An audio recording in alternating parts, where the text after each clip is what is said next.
The dust storm came without mercy that day, rolling across the Texas plains like the wrath of God himself. It swallowed the sun whole, turning noon into a choking twilight that tasted of dirt and desperation. Through that wall of brown fury, a small figure stumbled forward, her tiny hands clutching a white handkerchief embroidered with delicate blue flowers, and the name Eleanor stitched in careful letters. 6-year-old Lily pressed the cloth against her mouth, each breath a battle against the sand that sought to fill her lungs. Her bare feet bloodied from the sharp rocks hidden beneath the dust left crimson prints that vanished instantly in the swirling chaos. She had been running for what felt like hours, though it might have been minutes. Time loses meaning when your mother lies dying and the world itself seems bent on ending.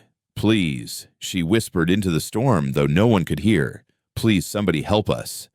The cabin she'd fled from sat 5 miles back, isolated on a patch of land so forsaken that even the vultures avoided it. Inside, Eleanor lay unconscious on a straw mattress, her fever so high that her skin felt like touching a stove. The consumption had taken hold 3 weeks ago, and now it was winning. Lily had tried everything a 6-year-old could think of. Cool cloths that dried instantly in the heat water, that her mother couldn't swallow prayers to a God who seemed to have forgotten their address. Then she remembered the man who lived alone on the ridge, the one everyone in town whispered about. Clayton they called him, though some just referred to him as the burned man. Not because of any scars on his skin, but because of what had burned inside him 4 years ago. Lily didn't understand the stories, only knew that he had horses and maybe medicine, and that desperate times called for desperate measures. The storm fought her every step.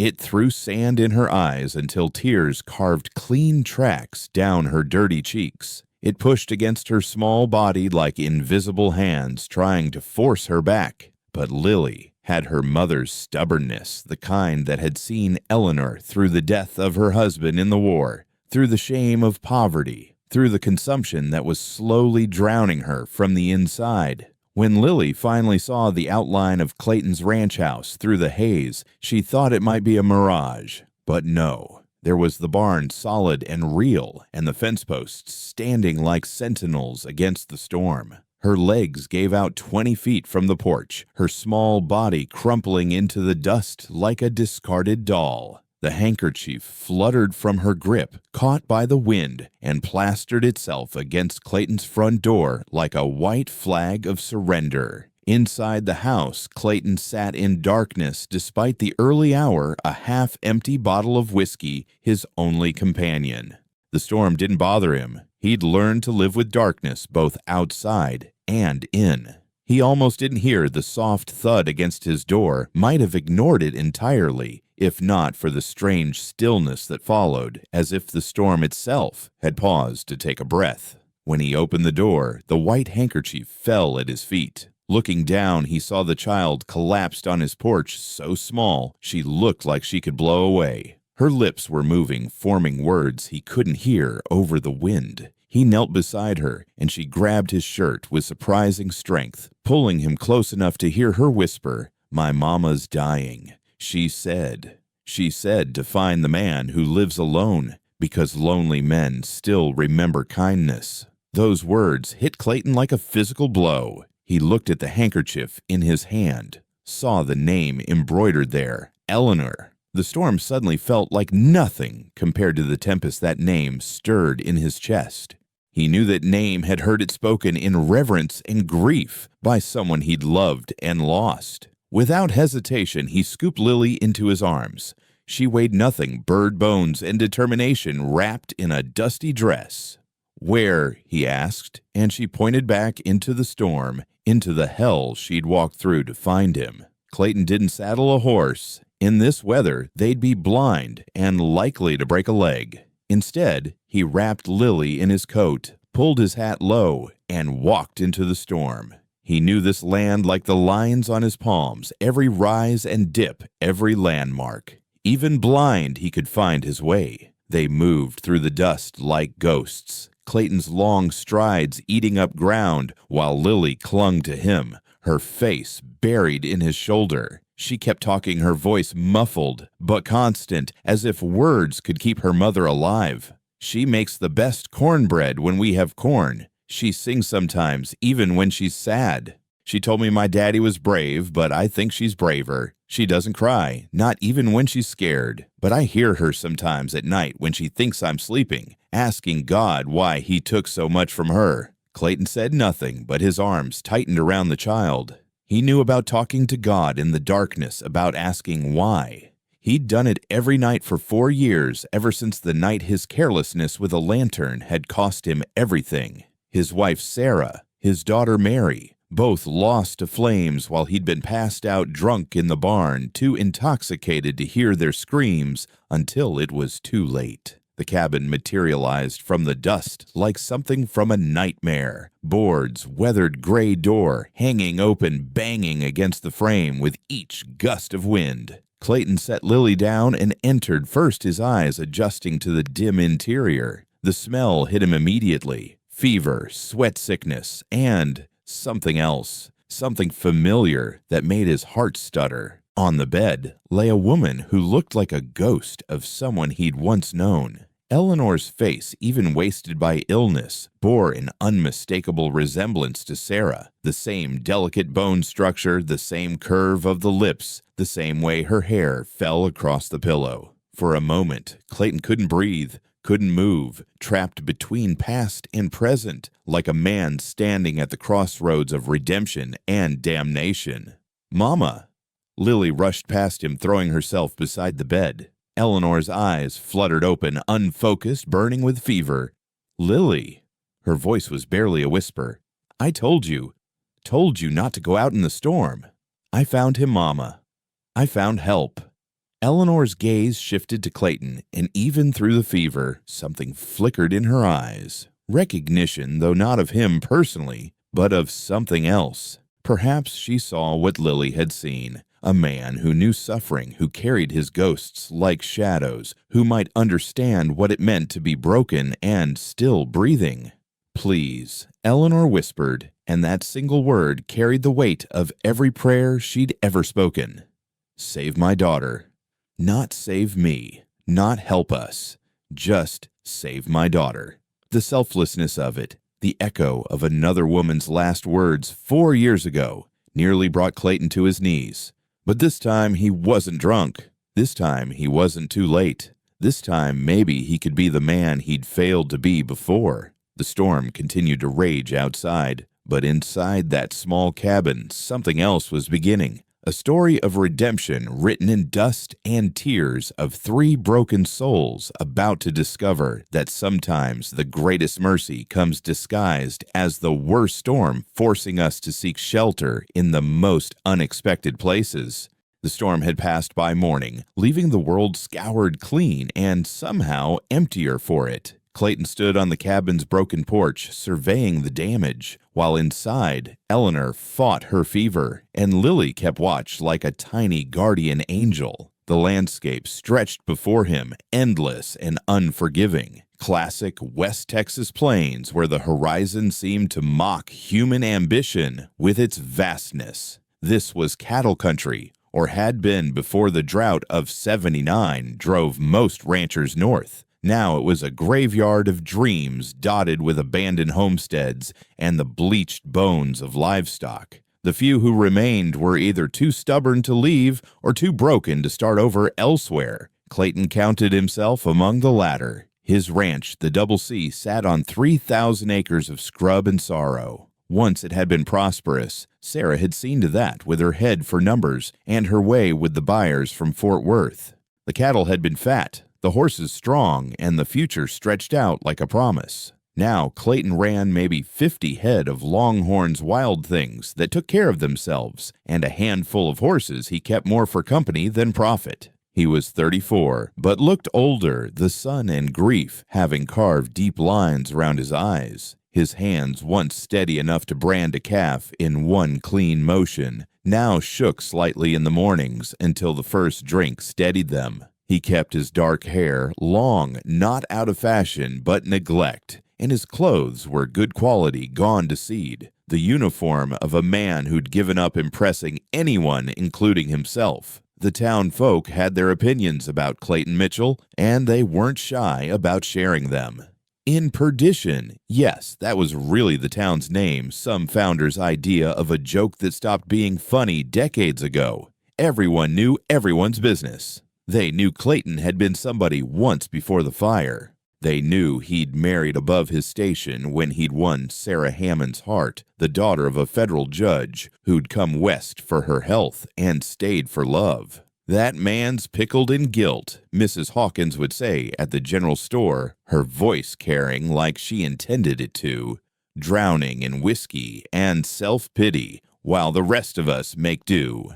But others remembered the Clayton from before, the one who'd helped raise barns, who'd driven other folks' cattle to market alongside his own, who'd once carried Tommy Morrison 5 miles through a blizzard when the boy broke his leg out on the range. Grief takes people different. Old Samuel Chen would counter his Chinese accent still thick after 30 years in Texas. Some it makes mean, some it makes small. Clayton, it just made empty. Now standing in the doorway of Eleanor's cabin, Clayton studied the woman who might be his salvation or his final damnation. Eleanor Hartley, he learned her last name from the letters scattered on the rough table, was 26 years old and looked like she'd lived every hard minute of it. The consumption had hollowed her cheeks and painted dark circles under her eyes, but there was something else there too, a refinement that poverty couldn't quite erase. Her hands, despite the calluses, moved with unconscious grace. Her speech, when the fever broke enough for coherence, carried traces of education. The books stacked carefully in the corner, worn copies of Shakespeare Whitman, even some Latin text, told a story of a fall from grace as steep as Clayton's own.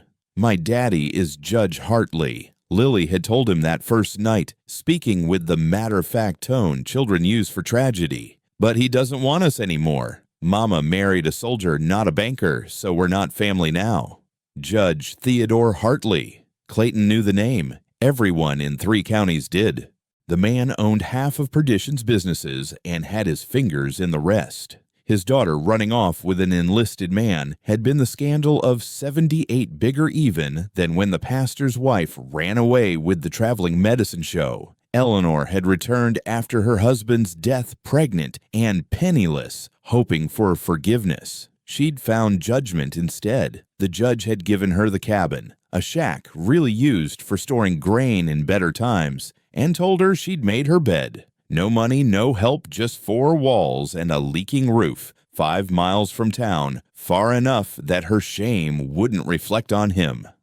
Pride. Eleanor had whispered during one of her lucid moments, her eyes fixed on something beyond the ceiling. The Hartley curse. Too proud to beg, too proud to bend, too proud to admit we're dying inside. Clayton understood pride. It was pride that had made him insist he could handle the ranch alone after Sarah got pregnant. Pride that had him working late that night, exhausted, careless, with the lantern. Pride that had kept him from asking for help as he'd tried to drink himself to death these past 4 years. Lily was different from both her mother and Clayton. She had survived 6 years in this harsh world with her spirit intact. She was small for her age, with Eleanor's delicate features, but eyes that held an old soul's wisdom. She watched Clayton with the calculating gaze of a child who'd learned early to judge whether adults could be trusted. "You don't smile much," she'd observed that second day, perched on a stool while Clayton made coffee. "Mama doesn't either. Maybe that's why you understand each other." "We don't know each other," Clayton had replied, uncomfortable with the child's directness. "Sure you do. You both got that look like you're seeing ghosts all the time." She'd swung her legs' heels, bumping the stool's rungs. "I see them too sometimes. My daddy standing in his uniform waving goodbye. He's always waving goodbye."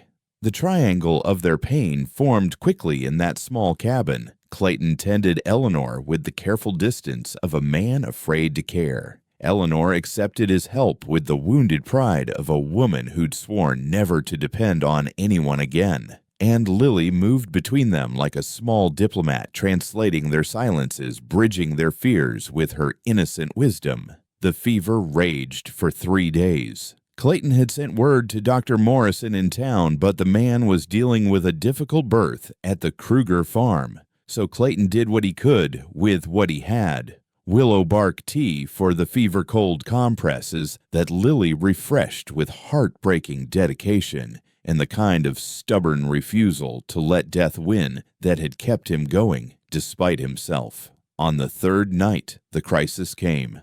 Eleanor's breathing turned to desperate gasps, her body burning so hot that the wet cloth steamed on her skin.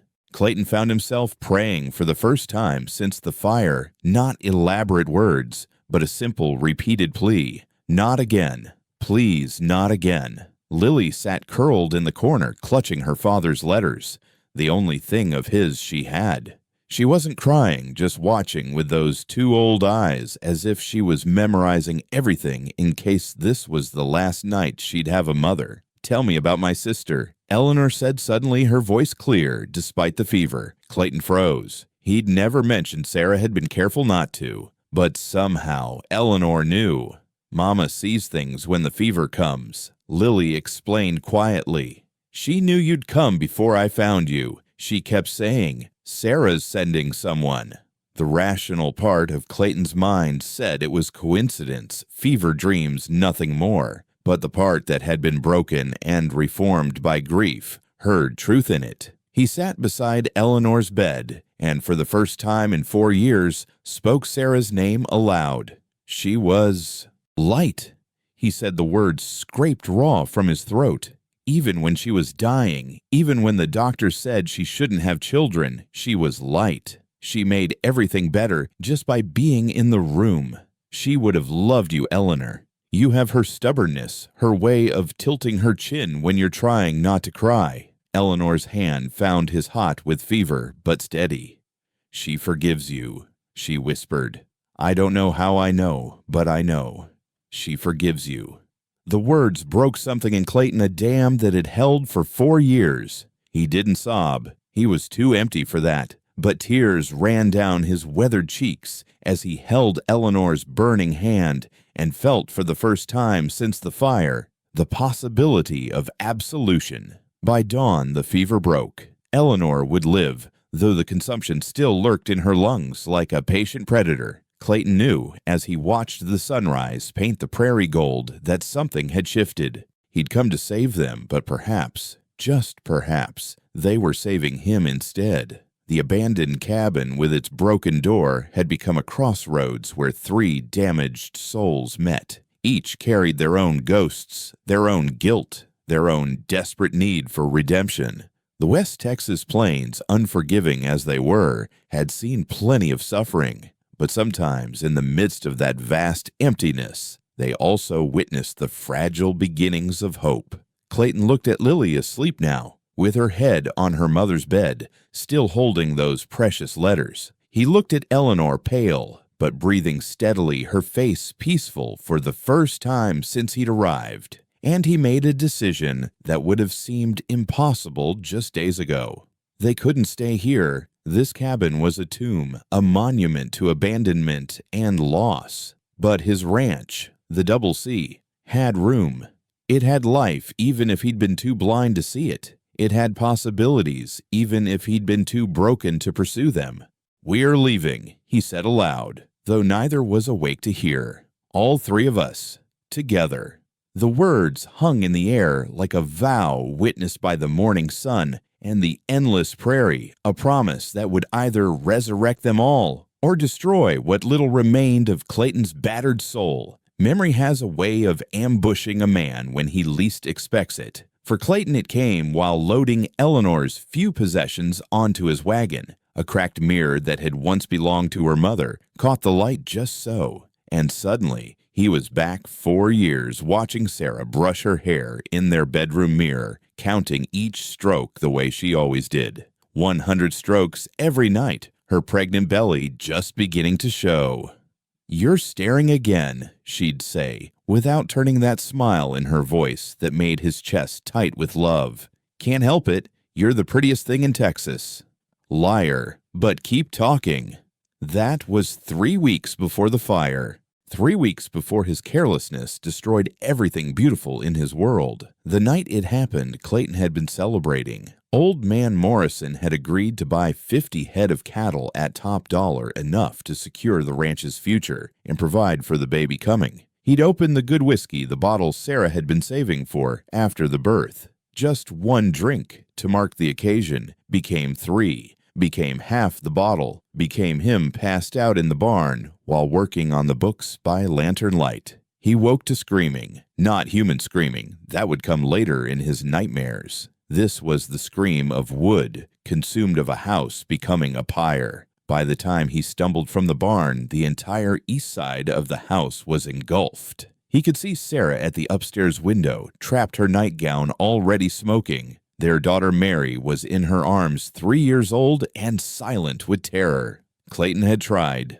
God Almighty, he'd tried. He'd run into that inferno 4 times, each time driven back by heat that seared his lungs and melted his courage. On the 5th attempt, the stairs collapsed beneath him. He lay in the front yard, burned and broken, watching the roof cave in, taking his family with it. The town had been kind after their fashion. They'd rebuilt his house smaller but solid. They'd tended his burns, brought food he couldn't eat, offered words of comfort that bounced off his grief like pebbles off granite. But he'd seen the truth in their eyes. He was the man who'd been too drunk to save his family. That kindness had curdled into pity, then into a sort of resigned disgust as he crawled deeper into the bottle. Now, watching Eleanor sleep fitfully in the back of his wagon while Lily sang softly to her doll, Clayton wondered if this was God's cruelest joke or his strange mercy to send him another woman and child to save or fail to save, as if the universe demanded he replay his worst moment until he got it right.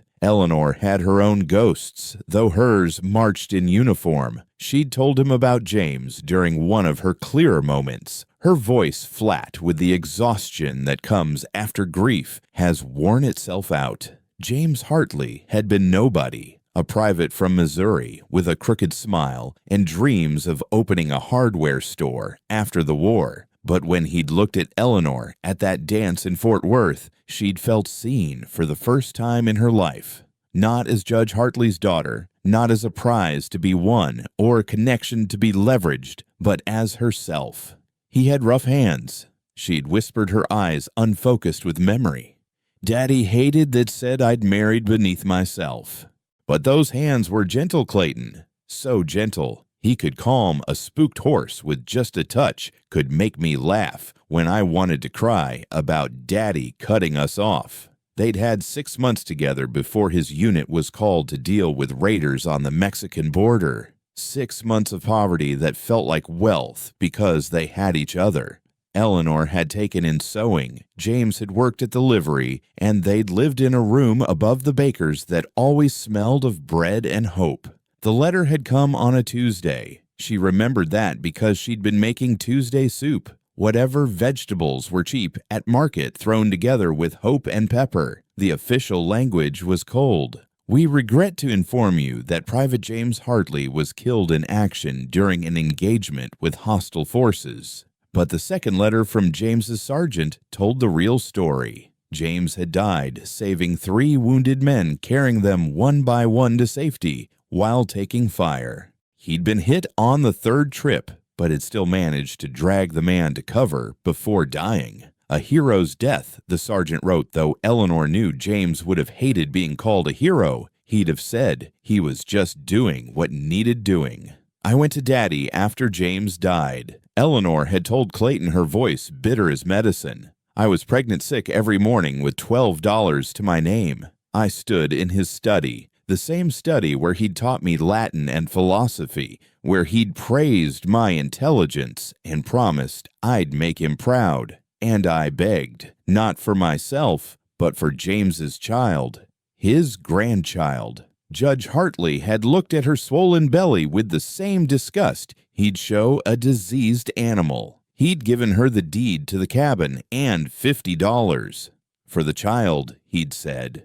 But you're dead to me, Eleanor. You chose your path. Pride had made her take the money. Pride had made her walk out with her chin high. And pride had nearly killed her a dozen times since when she'd been too proud to ask for help as the consumption took hold, as the money ran out, as the world grew darker and smaller until all she had was Lily and the determination that her daughter would not pay for her mother's choices. Lily had been born in that cabin with only old Maria the Mexican midwife attending. Eleanor had screamed James's name through the pain, as if calling loud enough could bring him back to see his daughter. When Maria placed the baby in her arms, Eleanor had seen James in the child's eyes, that same steady gaze, that same stubborn chin. She never cries, Eleanor had told Clayton. Even as a baby, she'd just look at you with those eyes like she understood everything was hard, and crying wouldn't change it. Lily had grown up with stories of her father, the hero, and her grandfather, the judge who lived in town but never visited.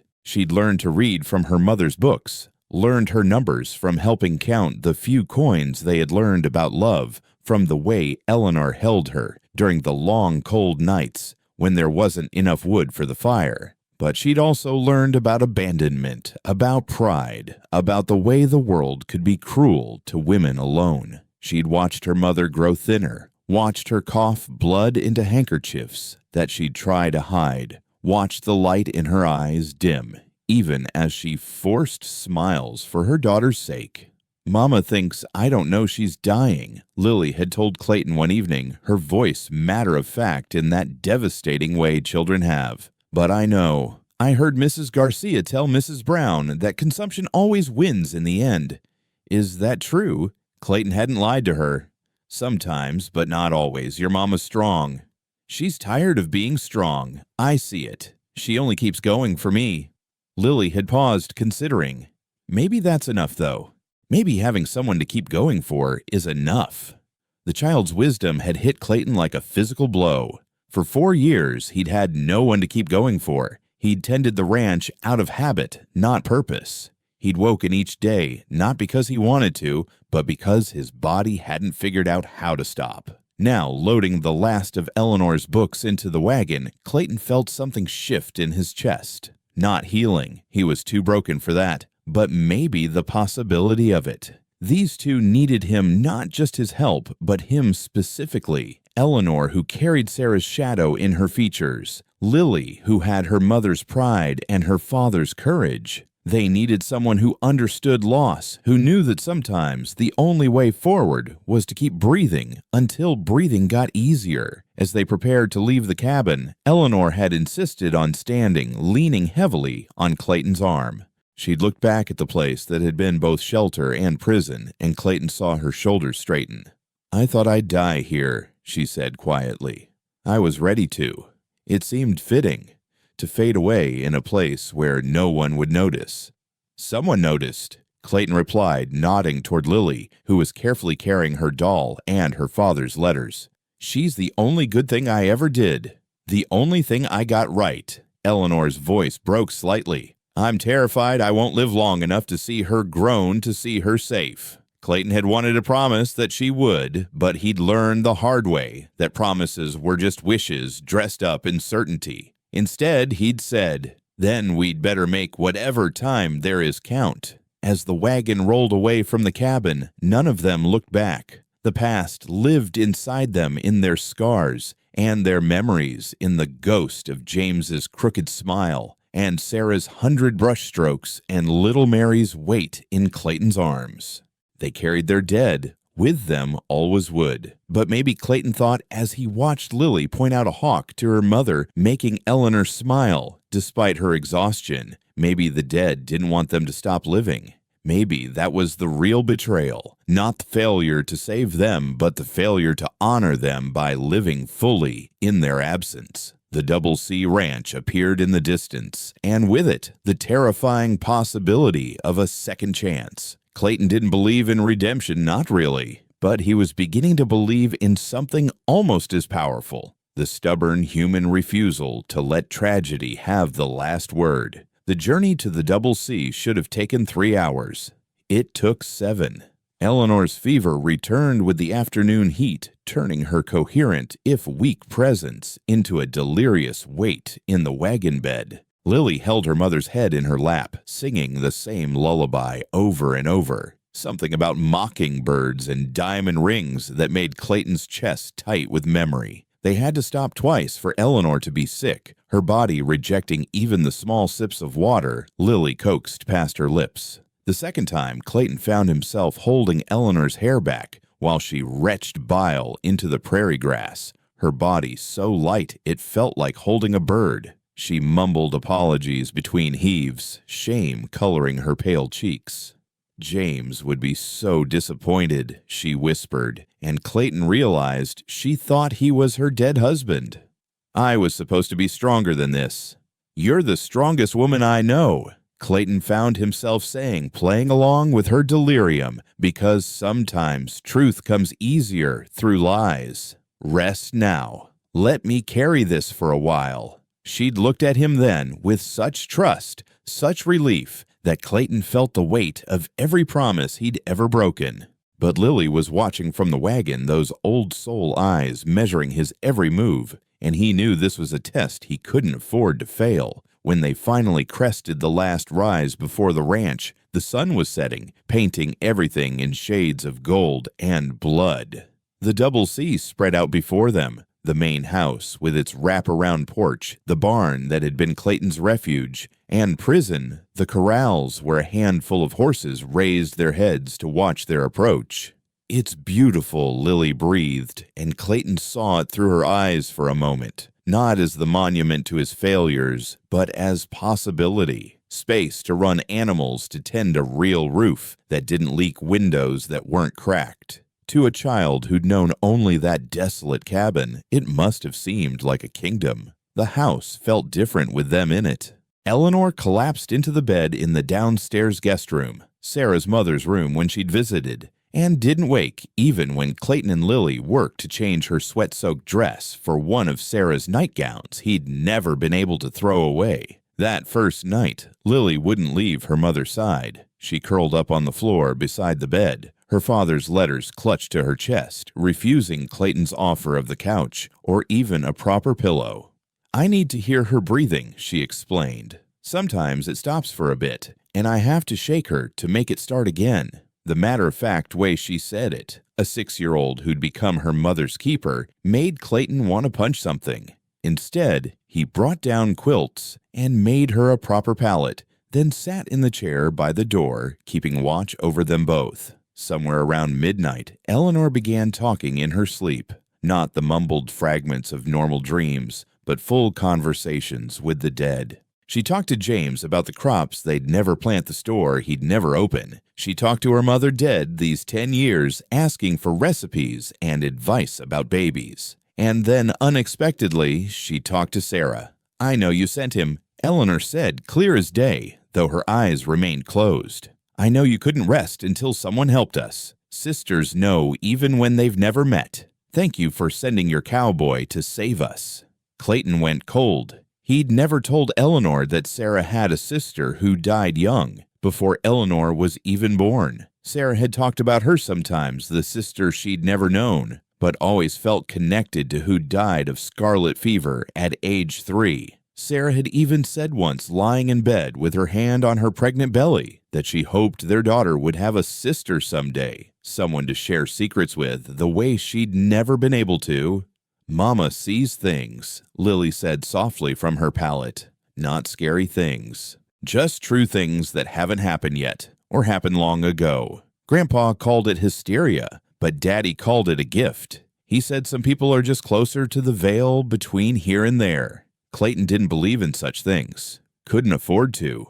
If the dead could really speak, Sarah would have cursed him 1,000 times over. But as he watched Eleanor's fingers move, as if holding someone's hand, as he heard her laugh at something only she could hear, he wondered if maybe the veil wasn't about punishment or forgiveness, but about love refusing to recognize the boundary of death. The next morning brought Dr. Morrison, summoned by the message Clayton had sent to town.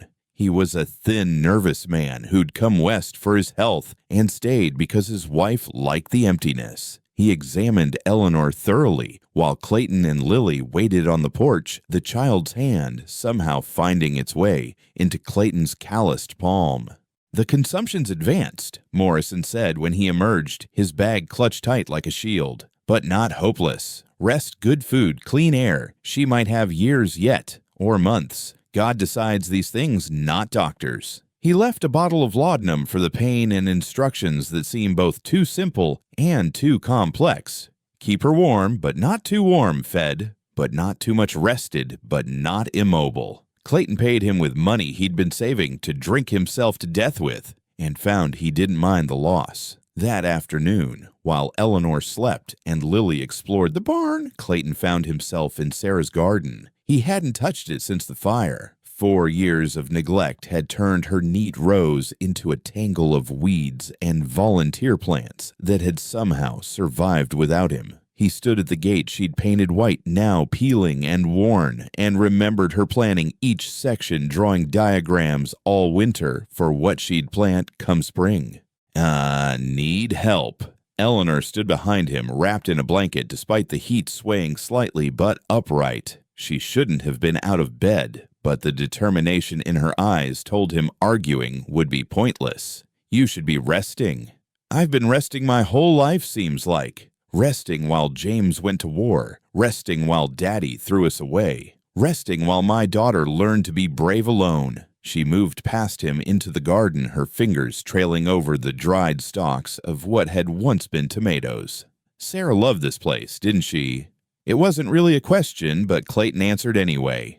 She'd spend hours out here, said it was her way of having conversations with God, planting things, tending them, watching them grow. Eleanor knelt her movements careful and began pulling weeds from around a rose bush that had somehow survived and even bloomed its red flowers defiant among the ruins. These were her favorite. I know because they're mine too. Funny how blood tells even when you've never met. Clayton's breath caught. "What are you saying?" Eleanor looked up at him, her eyes clear despite the fever that still flushed her cheeks. "You know what I'm saying. You've known since you saw me in that cabin. The resemblance is too strong to be chance. Sarah was my half-sister, same mother, different fathers. Mama died having me and Daddy. Judge Hartley raised me alone. He never told me about Sarah, but I found the letters after Mama died. Love letters from a man named Mitchell talking about their daughter Sarah, who'd gone to live with him after Mama chose respectability over love. The world seemed to tilt. Clayton grabbed the gate for support, his mind racing through memories. Sarah's reluctance to talk about her childhood, her saying she'd been raised by her father alone, the way she'd sometimes stare east, toward where Eleanor now lived, as if sensing something out there. Sarah never knew. Eleanor continued, still pulling weeds with methodical precision. Her father, your father-in-law, never told her, and my father certainly never told me. But I knew the moment I saw you. You're wearing his ring, aren't you? The one with the Celtic knot. Sarah described it in one of her letters to Mama. Letters Mama saved, but never sent replies to. Clayton looked at his hand at the ring Sarah had placed there on their wedding day. Her father's ring. She'd said the only thing of his she had left. "So, you see," Eleanor said, standing with effort, the pulled weeds clutched in her thin hands. "We're family in a way. Lily is Sarah's niece, and you're my brother-in-law after everything. The dead have been pushing us together all along." Before Clayton could respond, Lily came running from the barn, her face bright with excitement. "Mr. Clayton, there's a foal, a baby horse just getting born right now." The moment shattered and reformed into something else. Clayton ran with Lily to the barn, Eleanor following slowly, and found his mare Buttercup in the throes of labor. He'd forgotten she was due. Whiskey had made him forget a lot of things. But life hadn't forgotten, apparently. It kept happening whether he paid attention or not. For the next hour, the three of them worked together in the barn. Clayton guiding the foal's emergence, Eleanor holding the lantern with trembling hands, Lily asking 1,000 questions that Clayton answered with patience he'd forgotten he possessed. When the foal finally stood on shaking legs, Lily laughed with such pure joy that both adults found themselves smiling, despite everything.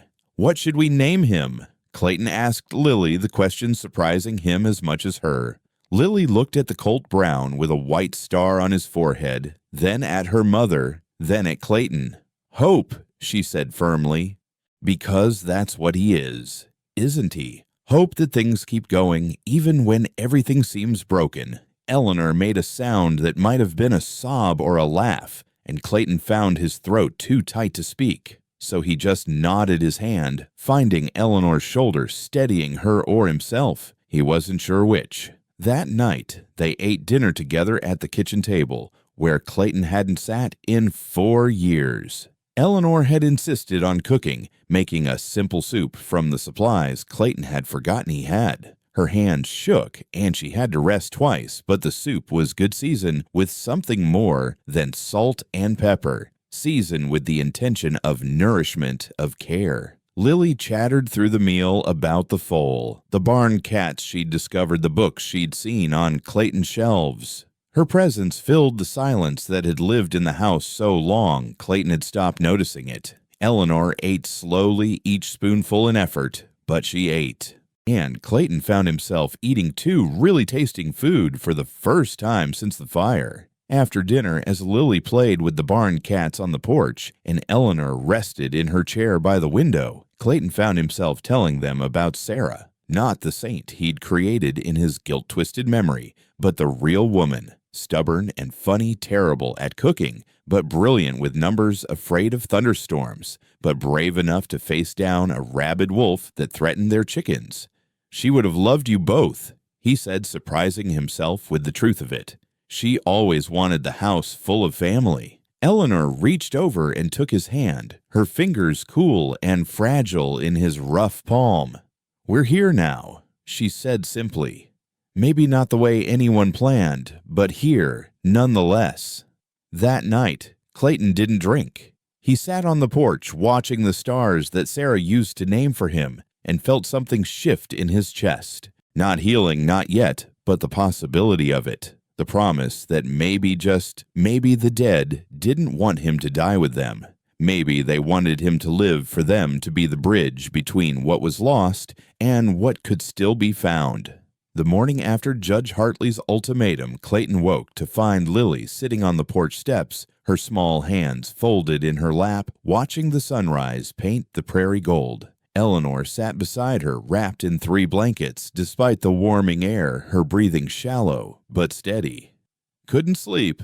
Clayton asked, settling down on Lily's other side. "Mama was coughing," Lily said simply, "and thinking loud." Eleanor managed a weak smile. "Apparently my daughter can hear thoughts now." "Not thoughts," Lily corrected with the seriousness only a 6-year-old could muster. "But when you're worried, you hum. When you're scared, you tap your fingers. And when you're planning something, you get this look like you're about to declare war on the whole world." Clayton studied Eleanor's face and saw exactly what Lily meant, a fierce determination that seemed at odds with her frail body. "What are you planning?" he asked. Eleanor was quiet for a long moment, watching a hawk circle overhead. "Did you mean what you said yesterday about adopting Lily? Every word, even knowing what the town will say, even knowing my father will fight you with everything he has."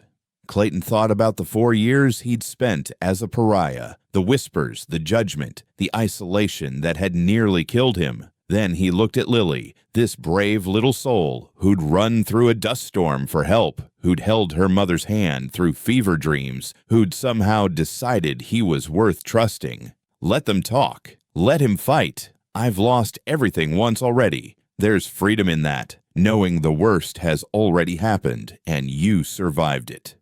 Eleanor turned to face him fully, and Clayton saw Sarah's echo in her features. Not just the physical resemblance, but something deeper, that core of steel wrapped in grace. Then I have a proposition, she said. A business arrangement, if you will. Eleanor, hear me out, please. She paused to cough, the sound wet and rattling, but pushed through. I'm dying. We all know it. Maybe months, maybe weeks if I'm unlucky. Lily needs legal protection, a stable home, someone the courts can't easily dismiss. You need. She paused, choosing her words carefully. You need purpose, a reason to stay sober, a reason to wake up each morning that isn't just habit. What are you suggesting? Marriage. The word fell between them like a stone in still water. Not a love match. We're both too broken for that fairy tale, but a legal union, practical, protective. You adopt Lily as my husband, making it infinitely harder for my father to challenge. I help with the ranch as I'm able. I can keep books, write letters, manage accounts. And when I'm gone, Lily has a legal father, not just a guardian the courts could revoke. Lily looked between them, her young face grave. Would that make you my real papa? I'd be your papa-in-law, Clayton said carefully. But real is about more than law. Mama, Lily said, turning to Eleanor, do you want to marry Mr. Clayton? Eleanor's eyes filled with tears she refused to let fall. I want you safe. I want you loved. I want you to have a chance at the life I couldn't give you alone. That's not what I asked. The child's directness cut through adult pretense. Eleanor looked at Clayton, really looked at him. This broken man who'd saved them, who'd stayed sober through her worst nights, who'd shown more kindness in 6 weeks than she'd received in 6 years. Yes, she said quietly. Not the way I married your father, Lily. Not with stars in my eyes and dreams of forever. But yes, I want to marry Clayton. I want us to be a family, even if it's not the family any of us planned. Clayton felt something shift in his chest. Not love, not yet, but possibility. The recognition that maybe broken people could build something whole together, not by pretending to be unbroken, but by fitting their jagged edges together until they formed a new shape. When, he asked, Sunday after church, let the whole town witness it. Let them see we're not ashamed, not hiding. Let my father know that his money and influence can't buy everything. 3 days, Clayton said. That's not much time to prepare. Eleanor laughed, a sound like wind through dry grass. I don't have much time to waste. Besides, what's to prepare? We're not having a celebration. We're making a statement. But Lily had other ideas. That afternoon, while Eleanor rested and Clayton tended the horses, she slipped away to the garden, Sarah's old garden that had gone wild. She began pulling weeds with determined efficiency, her small hands working despite the thorns and rough stems. Clayton found her there an hour later, her dress dirty, her hands scratched, arranging wildflowers in a pattern. What are you doing, little one? Making it pretty for the wedding. Mama needs something beautiful, even if she says she doesn't. Clayton knelt beside her, seeing the garden through her eyes, not as the monument to failure he'd let it become, but as possibility. Want help? Together they worked through the afternoon, clearing the worst of the overgrowth, revealing roses that had somehow survived lavender that had gone wild, but still bloomed, a patch of daisies that had spread despite neglect. By evening, they'd created a small oasis of order in the chaos. Eleanor, supported by Clayton's arm, walked out to see their handiwork. Her eyes filled with tears at the sight, not just of the cleaned garden, but of Lily and Clayton working side by side, dirt under their nails, satisfaction on their faces. Sarah would have loved this, she said softly. She did love it, Clayton replied. Spent hours here, planning, planting, dreaming. Tell me about her dreams. It was the first time Eleanor had asked directly about Sarah, and Clayton found himself talking as they sat on the garden bench he'd built 5 years ago. He told her about Sarah's plan to sell flowers in town, about her hope to teach other ranchers' wives about gardening, about the journal she'd kept with sketches of what each season would bring. She sounds like someone I would have loved, Eleanor said. You would have, and she would have loved you. your strength, your dignity, the way you've raised Lily alone."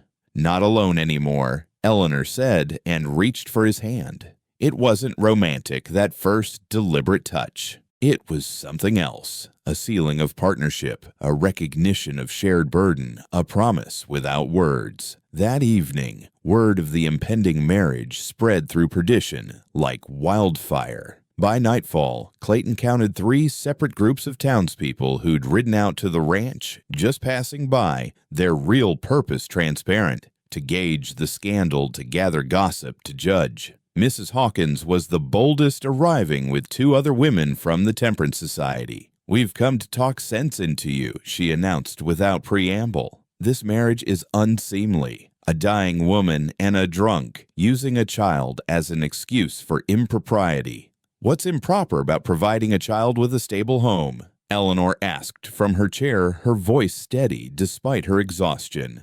"You know exactly what I mean. Him playing husband to his wife's sister, half-sister," Eleanor corrected, "whom I never met. And playing implies pretense. This is real, a real choice to become a real family, based on necessity, not affection." Eleanor's laugh was sharp. "And how many marriages in this town started with less? How many were arranged for land, for money, for survival? At least we're honest about our reasons." Mrs. Hawkins turned to Clayton. "And you're dishonoring Sarah's memory." Clayton had expected this accusation, had been preparing for it. But when it came, he found his answer simple and true. "Sarah's memory isn't honored by my misery. It's honored by my choosing to live, to be useful, to care for others, the way I failed to care for her. She wouldn't want Lily orphaned and Eleanor dying alone any more than she'd want me drunk in the barn. Sarah believed in practical kindness. This marriage is both." The women left unsatisfied, but their visit had an unexpected consequence. Lily had heard everything from her spot by the stairs, and that night she came to Clayton with a request. "Will you teach me about Sarah, about Mary? If we're going to be a family, I should know them too." So Clayton found himself telling stories he'd locked away. Mary's first steps right here in this kitchen. Sarah's laughter when she'd tried to milk a cow and ended up covered in milk. The songs they'd sung, the games they'd played, the ordinary moments that seemed sacred now in memory. Eleanor listened from her bed, too weak to join them, but close enough to hear. When Clayton's voice broke, describing Mary's favorite doll, Eleanor called out softly, "They're not gone, Clayton. They're just different. Still here, still part of the story." "You believe that?" "I have to. How else could I leave Lily? I have to believe I'll still be here, somehow, still watching, still loving, just different." Saturday brought unexpected visitors.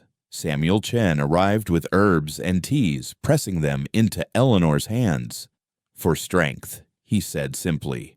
"For the wedding." Maria Santos brought a dress, simple but clean, altered to fit Eleanor's thin frame. "Every bride needs something nice," she insisted. Even Dr. Morrison came checking Eleanor's lungs, leaving extra laudanum for the pain. "You're sure about this?" he asked Clayton privately. "I'm sure it's right, even if it's hard." Morrison nodded. "Most right things are." That night, the last night before everything changed, the 3 of them sat together in the parlor. Eleanor was teaching Lily to embroider their hands, working together on a simple pattern. Clayton was mending a bridle, the repetitive work soothing. "Are you scared?" Lily asked suddenly. "Of what?" Eleanor responded. "Tomorrow, everything changing." Eleanor set down her needle, pulled Lily close. "Changes are always scary. But staying the same when staying the same means dying alone, that's scarier." "Papa Clayton," Lily said, using the title she'd been trying out. "Are you scared?" Clayton considered lying, providing false comfort. But these 2 deserved truth. "Terrified," he admitted. "I've already failed one family. The thought of failing another." "You won't," Eleanor interrupted. "You can't fail at something you're choosing every day to succeed at. And we're choosing too. All 3 of us. That's what makes it work." Sunday dawned clear and bright, the kind of morning that made the prairie look like paradise. Clayton put on his wedding suit, the same one cleaned and pressed. Eleanor wore Maria's dress, looking fragile but radiant. Lily wore her best dress with wildflowers from the garden braided into her hair. The church was packed. Every pew filled, people standing in the back. Judge Hartley sat in the front row, his presence a challenge and a threat. Reverend Davis looked uncomfortable but duty-bound. We're gathered here today for an unusual union. Just a union, Clayton said clearly. Nothing unusual about two people choosing to become family. The ceremony was simple. The vows were traditional. But when it came time for rings, Clayton had none to give. Then Lily stepped forward, pulling a simple band from her pocket. "It was my papa's. My first papa's," she said. "Mama kept it. He'd want you to have it, Mr. Clayton, for keeping us safe." Eleanor slipped her mother's ring, hidden all these years, onto Clayton's finger. "For second chances," she whispered. When Reverend Davis pronounced them married, the church was silent. Then from the back, a single person began clapping. Maria Santos standing proud. Then Samuel Chen joined. Then the Morrison family. One by one, not everyone but enough, the applause spread. Judge Hartley stood and left without a word, but his departure felt less like threat and more like retreat. Outside the church in the bright Sunday noon, the new family stood together. Not the family any of them had planned, but the family they'd chosen, built from necessity, but sealed with something stronger, the determination to transform survival into living, to make broken pieces into something whole. "Well, Mrs. Mitchell," Clayton said to Eleanor, the name strange on his tongue. "We did it." "No," Eleanor corrected, looking at Lily between them at the townspeople who'd witnessed their vows at the vast prairie stretching endless around them. "We've started it. Now comes the real work." "Together," Lily asked, taking both their hands. "Together," Clayton and Eleanor said in unison and began the walk home. Their home, now all three of them official and legal and real, despite everything that had tried to prevent it. The prairie wind followed them, carrying whispers of gossip and judgment, but also something else. The quiet acknowledgement that sometimes the most unconventional families were the strongest forged, not in ease, but in choice, not in perfection, but in the daily decision to show up for each other. As they reached the ranch, Eleanor needed to rest, leaning heavily on Clayton. But she was smiling, really smiling for the first time since he'd met her. "Thank you," she whispered. "For what?" "For making sure Lily won't be alone. For giving me peace about leaving. For choosing us when you didn't have to." Clayton looked at his strange new family, his dying wife, his adopted daughter, the ghosts that would always walk with them, and realized the choice had never really been a choice at all. From the moment Lily had grabbed his coat in that dust storm, their fates had been intertwined. "You chose me too," he said. "That matters." Eleanor squeezed his hand, Lily dancing ahead toward the house, and for a moment, despite everything, the illness, the judgment, the battles still to come, Clayton felt something he hadn't felt in 4 years. Hope, not for a perfect future, but for a meaningful one.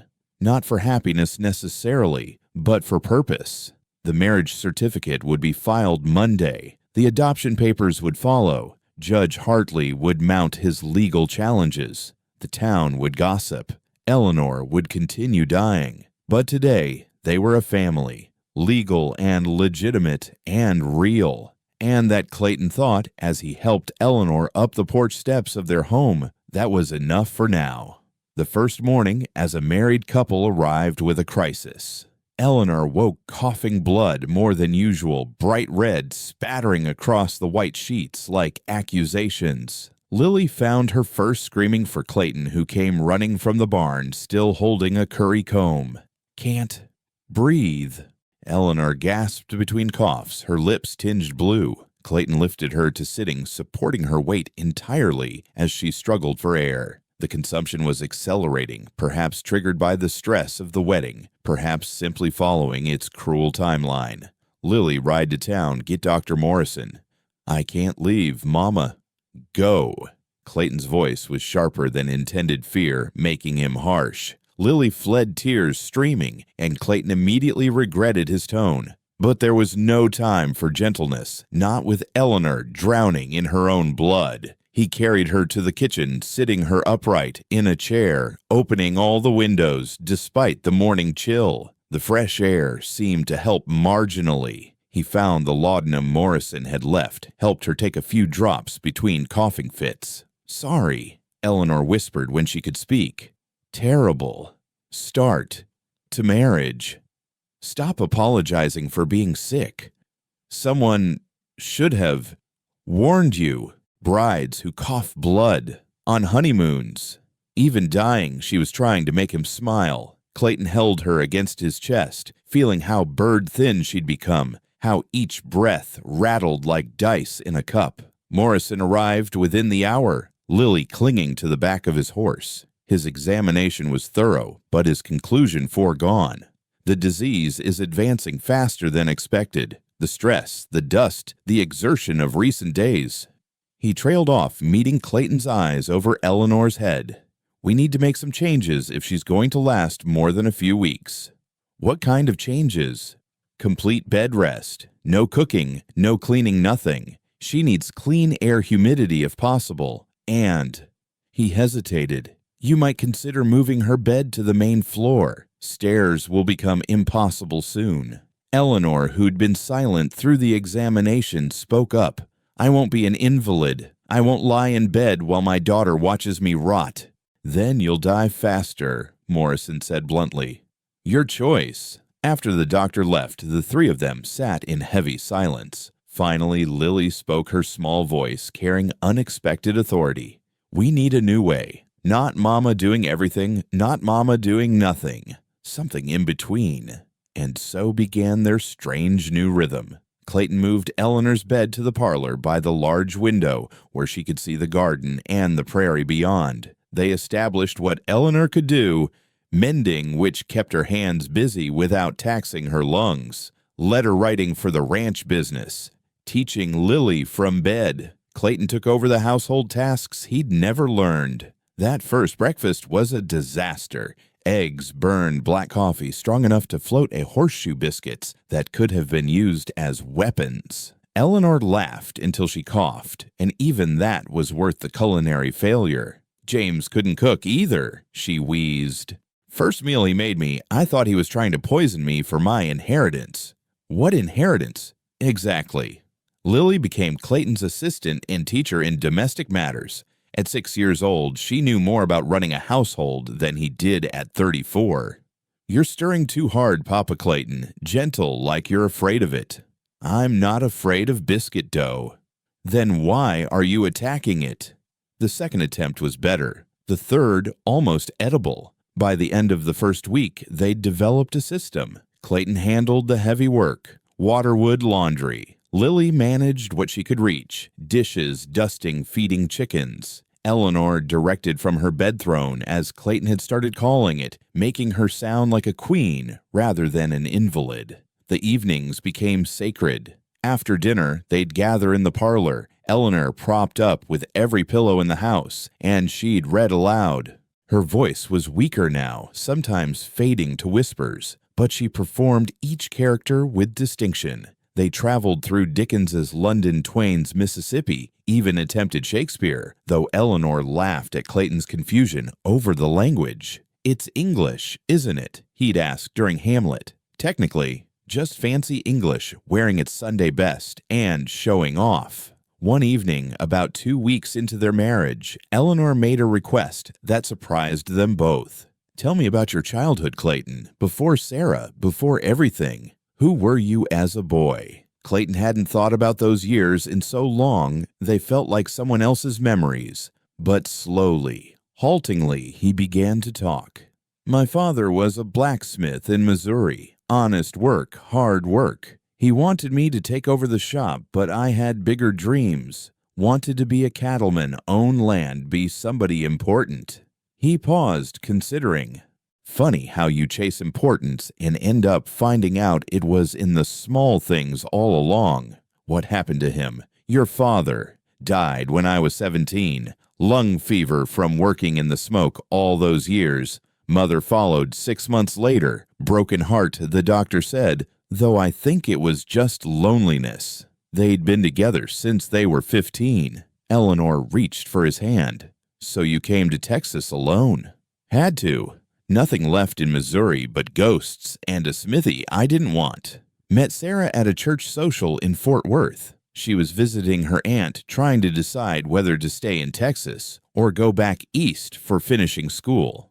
What made her stay? Clayton smiled at the memory. She said I did, but I think she'd already decided. Sarah wasn't meant for drawing rooms and proper society. She was meant for wide open spaces and real work. Like someone else I know, Eleanor said, looking at Lily, who was practicing her letters at the table. Mama, how did you know you loved Papa James? Lily asked without looking up. Eleanor's eyes grew distant. He helped me down from a carriage and forgot to let go of my hand. Just stood there, holding it, looking at me like I was the first sunrise he'd ever seen. And I thought, oh, so this is what everyone writes poems about. Did Papa Clayton look at Sarah like that? Clayton thought about it. No. Sarah and we built to love. Started as friends, became partners.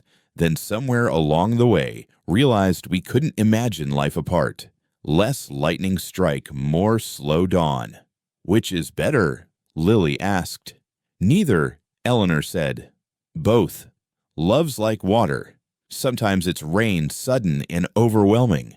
Sometimes it's a river, steady and strong. Sometimes it's underground streams you don't even know are there until you dig a well. All water, just different forms. Clayton looked at Eleanor, then really looked at her.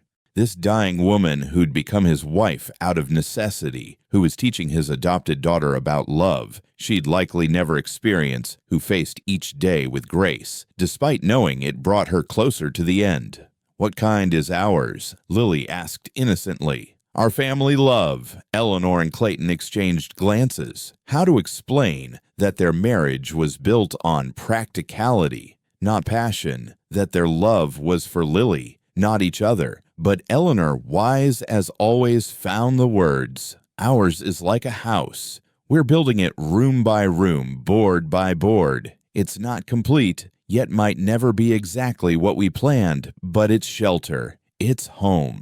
The next morning brought unexpected visitors. 3 wagons of townspeople, led by Maria Santos and Mrs. Chen, arrived with lumber nails and determination. We're building a sick room, Maria announced. Proper ventilation windows that seal against dust, everything Eleanor needs. We can't pay, Clayton started.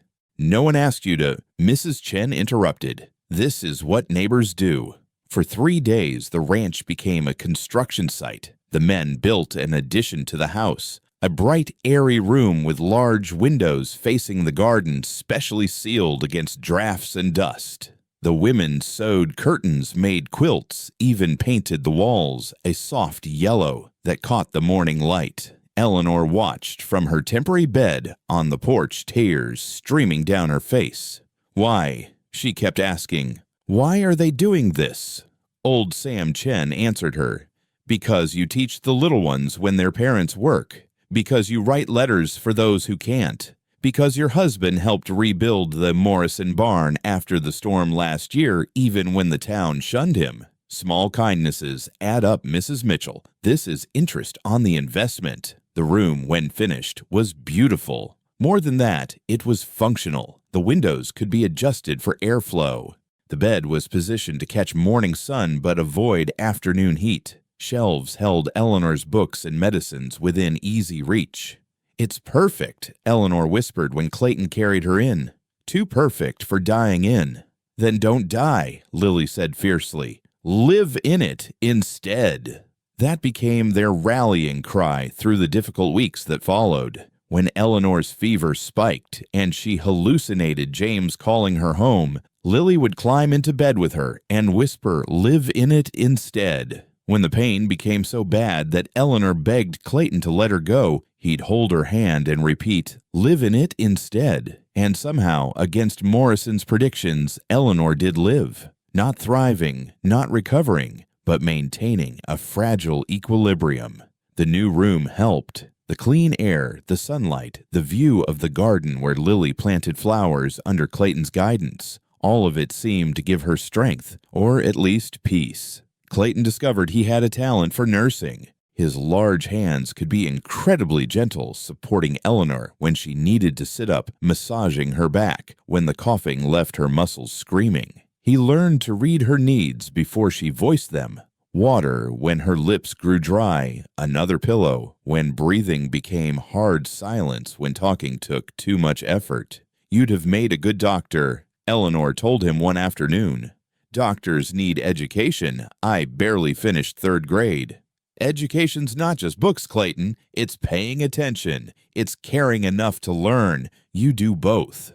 The ranch work suffered initially, but help came from unexpected sources. The Kruger boys took turns checking Clayton's cattle. Tommy Morrison mucked stalls in exchange for riding lessons from Lily, who'd become surprisingly competent on horseback. Even Judge Hartley's foreman, secretly sympathetic, would sometimes leave a gate open so Clayton's horses could graze on the judge's better pasture. One evening in late October, as autumn painted the prairie gold, Eleanor made an announcement. "I want to have Thanksgiving here. A real Thanksgiving with everyone who's helped us." Clayton's first instinct was to refuse. The work, the stress, on Eleanor the cost. But Lily's face lit up with such joy that he couldn't deny them.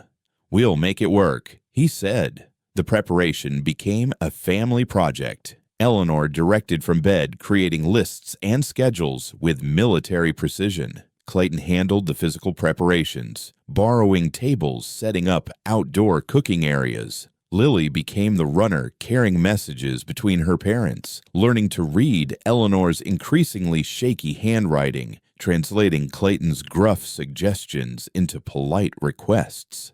3 days before Thanksgiving, Eleanor took a turn for the worse. Her fever spiked, her breathing became labored, and Morrison warned them to prepare for the end. "Not yet," Eleanor gasped. "After Thanksgiving, I promised." Clayton sat with her through that long night, spooning water between her cracked lips, singing the hymns Sarah had loved because Eleanor seemed to find comfort in them. Lily curled at her mother's feet, afraid to leave in case this was the last time. But morning came, and with it, Eleanor rallied. Not much, but enough. Her fever broke, her breathing eased marginally, and she managed to smile when Lily brought her tea. "See," she whispered, "stubborn, runs in. The family." Thanksgiving Day dawned clear and crisp. By noon, the ranch was full of people. Tables stretched across the yard, laden with dishes everyone had contributed. The Chens brought dumplings alongside turkey. The Mexican families brought tamales. The Germans brought strudel. It was Texas in all its multicultural glory, spread across handmade tables under the endless sky. Eleanor insisted on being carried outside, bundled in quilts, her chair positioned where she could see everything. She looked like a queen indeed, pale and fragile, but radiant with happiness. Judge Hartley arrived uninvited, standing at the edge of the gathering like a storm cloud. But before Clayton could confront him, Lily ran over and took his hand. "It's Thanksgiving, grandfather. Even angry people need to eat." The judge looked down at this small child, his granddaughter who had her grandmother's eyes and Eleanor's courage. Something in his rigid face softened slightly. "I brought nothing to contribute. You brought yourself," Lily said simply. "That's enough." And so Judge Hartley sat at their table stiff and uncomfortable, but present. He watched Eleanor directing the feast from her chair, watched Clayton serving others before himself, watched Lily moving between the adults like a small diplomat, making everyone feel welcome. "She's happy," he said to Eleanor when Clayton was elsewhere. "Yes, happier than she would have been with me." Eleanor looked at her father directly. "Happiness isn't about wealth or position. It's about being seen, being valued, being loved for who you are, not who you're supposed to be. I could have learned to love her. You could have, but Clayton already does. Not because she's your granddaughter or James's daughter or my child, but because she's Lily. That's the difference. As the sun set painting, everything golden, someone started singing. Old hymns, folk songs, even drinking songs with hastily cleaned lyrics for the children. Eleanor's voice, weak but true, joined in when they sang Amazing Grace. And for a moment, everyone stopped to listen.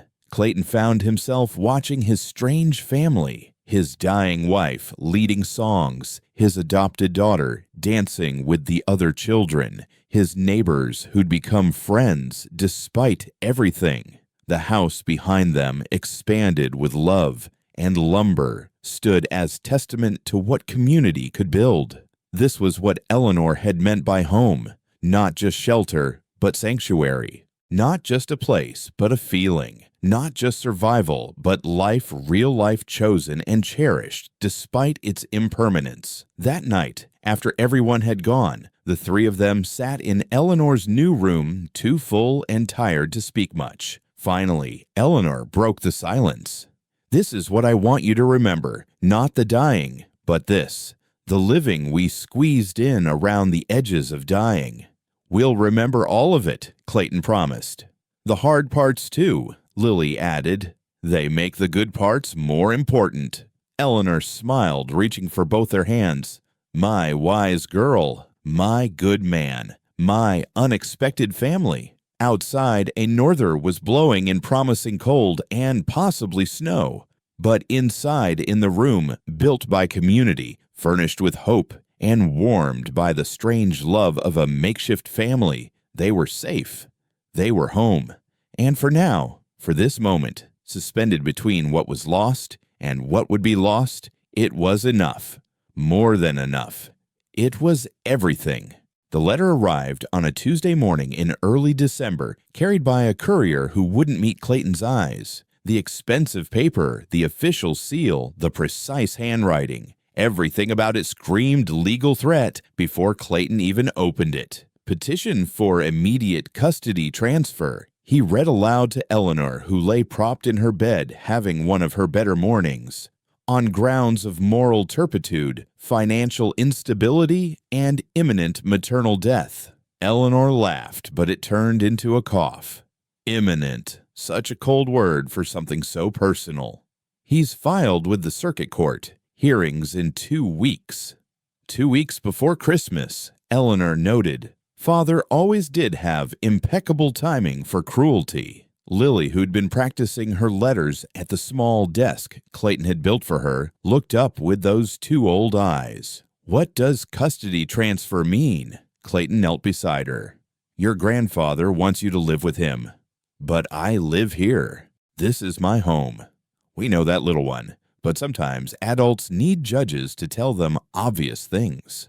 What followed was a war fought not with guns but with gossip, not with bullets, but with testimony. Judge Hartley had deep pockets and deeper influence. Within days, Clayton heard that the judge's men were visiting every family in the county, asking questions, taking notes, building a case. They asked about your drinking. Sam Chen reported having refused to answer, but wanting Clayton to know. How often, how much, where you bought it. They asked about the marriage. Maria Santos added, whether we'd seen signs of intimacy, as if love requires public display to be real. Mrs. Thornton was more direct. They offered me money, Clayton, actual cash to testify about Eleanor's unsuitability as a mother. The nerve of these men thinking everyone's conscience has a price tag. But not everyone was so steadfast. The Reverend Davis, when pressed, admitted he had concerns about the unconventional nature of the union. Mrs. Hawkins gladly detailed every perceived impropriety. Even some who'd helped build Eleanor's room suddenly remembered urgent business elsewhere when asked about testifying. The stress took its toll on Eleanor. Her brief rally after Thanksgiving crumbled, and she spent most days barely conscious, her breathing labored and wet. Dr. Morrison increased the laudanum but warned Clayton privately that they were managing pain, now not fighting disease. "How long?" Clayton asked. "Could be tomorrow, could be after Christmas. The body is mysterious, but the will is more so. She's holding on for something." "The hearing?" "Most likely. She needs to know Lily's safe before she can let go." It was Lily who came up with the idea that changed everything. She'd been reading one of Eleanor's books, Dickens's A Christmas Carol, and suddenly looked up with inspiration lighting her face. In the story, Scrooge changes because he sees the truth, sees what was, what is, what could be. We need to show people the truth about us. How do we do that, little one? We invite them here, all of them, even the ones speaking against us, especially them. We show them who we really are. Eleanor, listening from her bed, smiled weakly. Out of the mouths of babes. They scheduled it for the Saturday before the hearing, billing it as a Christmas gathering. Clayton expected few to come. Why would those set against them accept hospitality? But Lily wrote the invitations herself in her careful child's hand, and somehow that made them impossible to refuse. "Please come to our home." Each invitation read, "Mama says Christmas is for forgiveness. Papa Clayton says it's for second chances. I think it's for showing people we're a real family. Please come see." The morning of the gathering, Eleanor could barely lift her head, but she insisted on being dressed in her best nightgown, her hair braided by Lily's patient hands. They moved her bed to where she could see the main room through the doorway. "I want to see everything," she whispered. "Every face, every moment." People began arriving at noon. First, the supporters, the Chens, Maria Santos, the Krugers. Then, surprisingly, the neutrals, families who'd stayed out of the conflict but were curious. Finally, shocking everyone, Mrs. Hawkins arrived with her husband, followed by Reverend Davis and his wife. Judge Hartley entered last alone, his presence casting a chill despite the warm fire Clayton had built. "You came," Eleanor said, her voice barely carrying from the bedroom. "I came to see what charade you've arranged," the judge replied. "What manipulation you think will sway the court." "No manipulation," Clayton said. "Just truth, just our life as it is." What followed wasn't a party or a performance, but simply an afternoon in the life of the Mitchell family. Lily helped serve coffee and cookies she'd made that morning, only slightly burned. She read to the younger children from her mother's books, using different voices for each character, making them laugh. She showed them her small garden plot, explaining how Papa Clayton had taught her which plants helped each other grow. Clayton didn't make speeches. He simply was.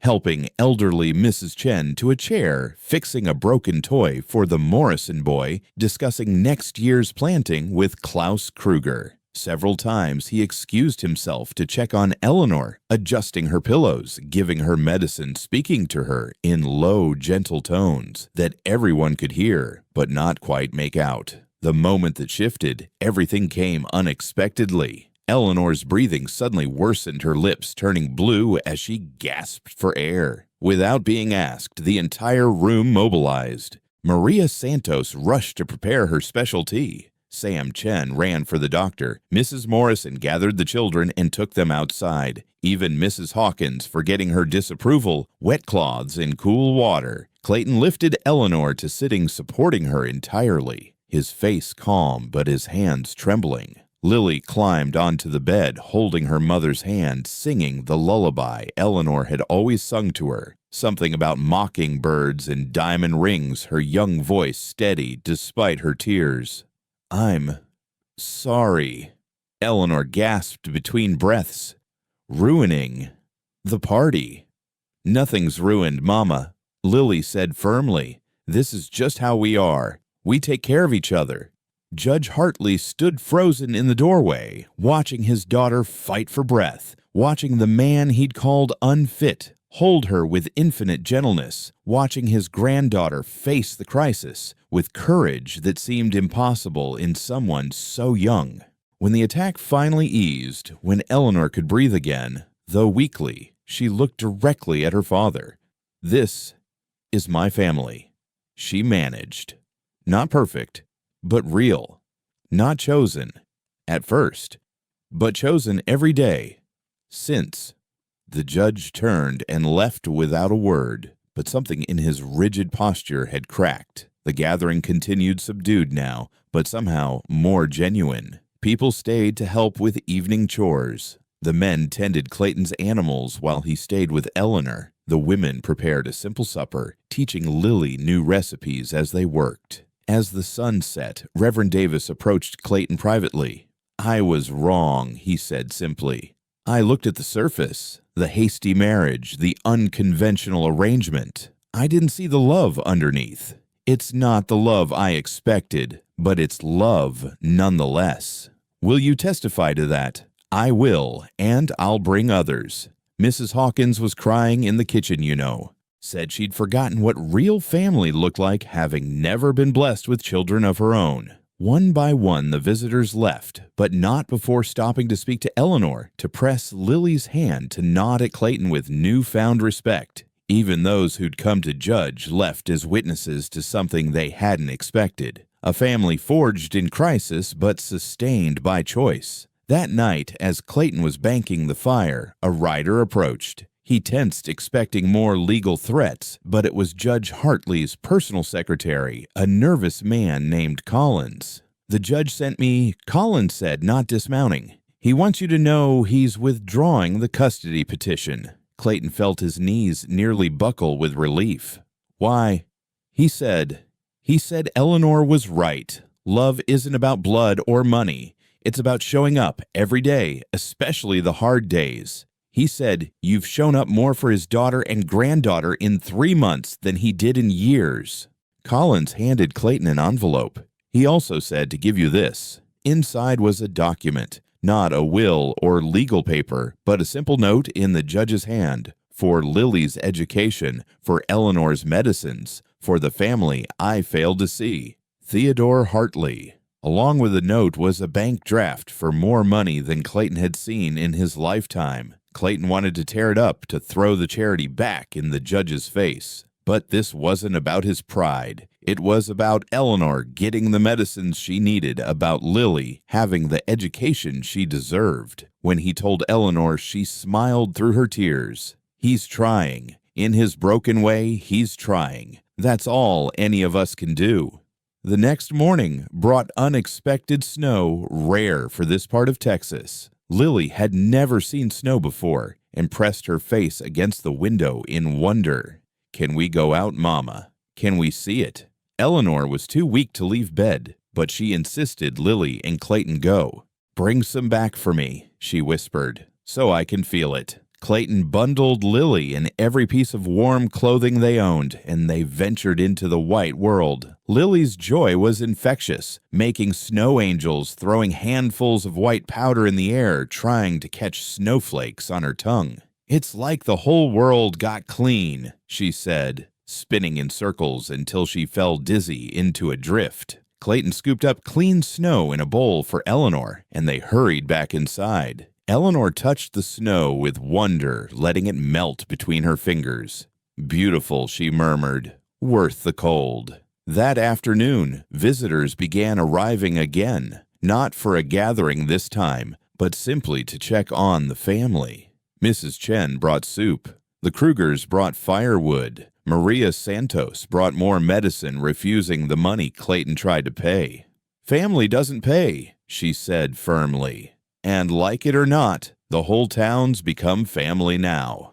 It was true. The crisis had transformed Perdition's relationship with the Mitchells. They were no longer the scandal, the tragedy, the cautionary tale. They were simply the Mitchells, Clayton, Eleanor, and Lily, a family that had taught the town something about resilience, about choosing love over judgment, about the way broken people could support each other. Even the children at school, who'd initially avoided Lily as the daughter of scandal, now sought her out. Her bravery in the face of her mother's illness, her matter-of-fact acceptance of hardship, her ability to find joy despite everything.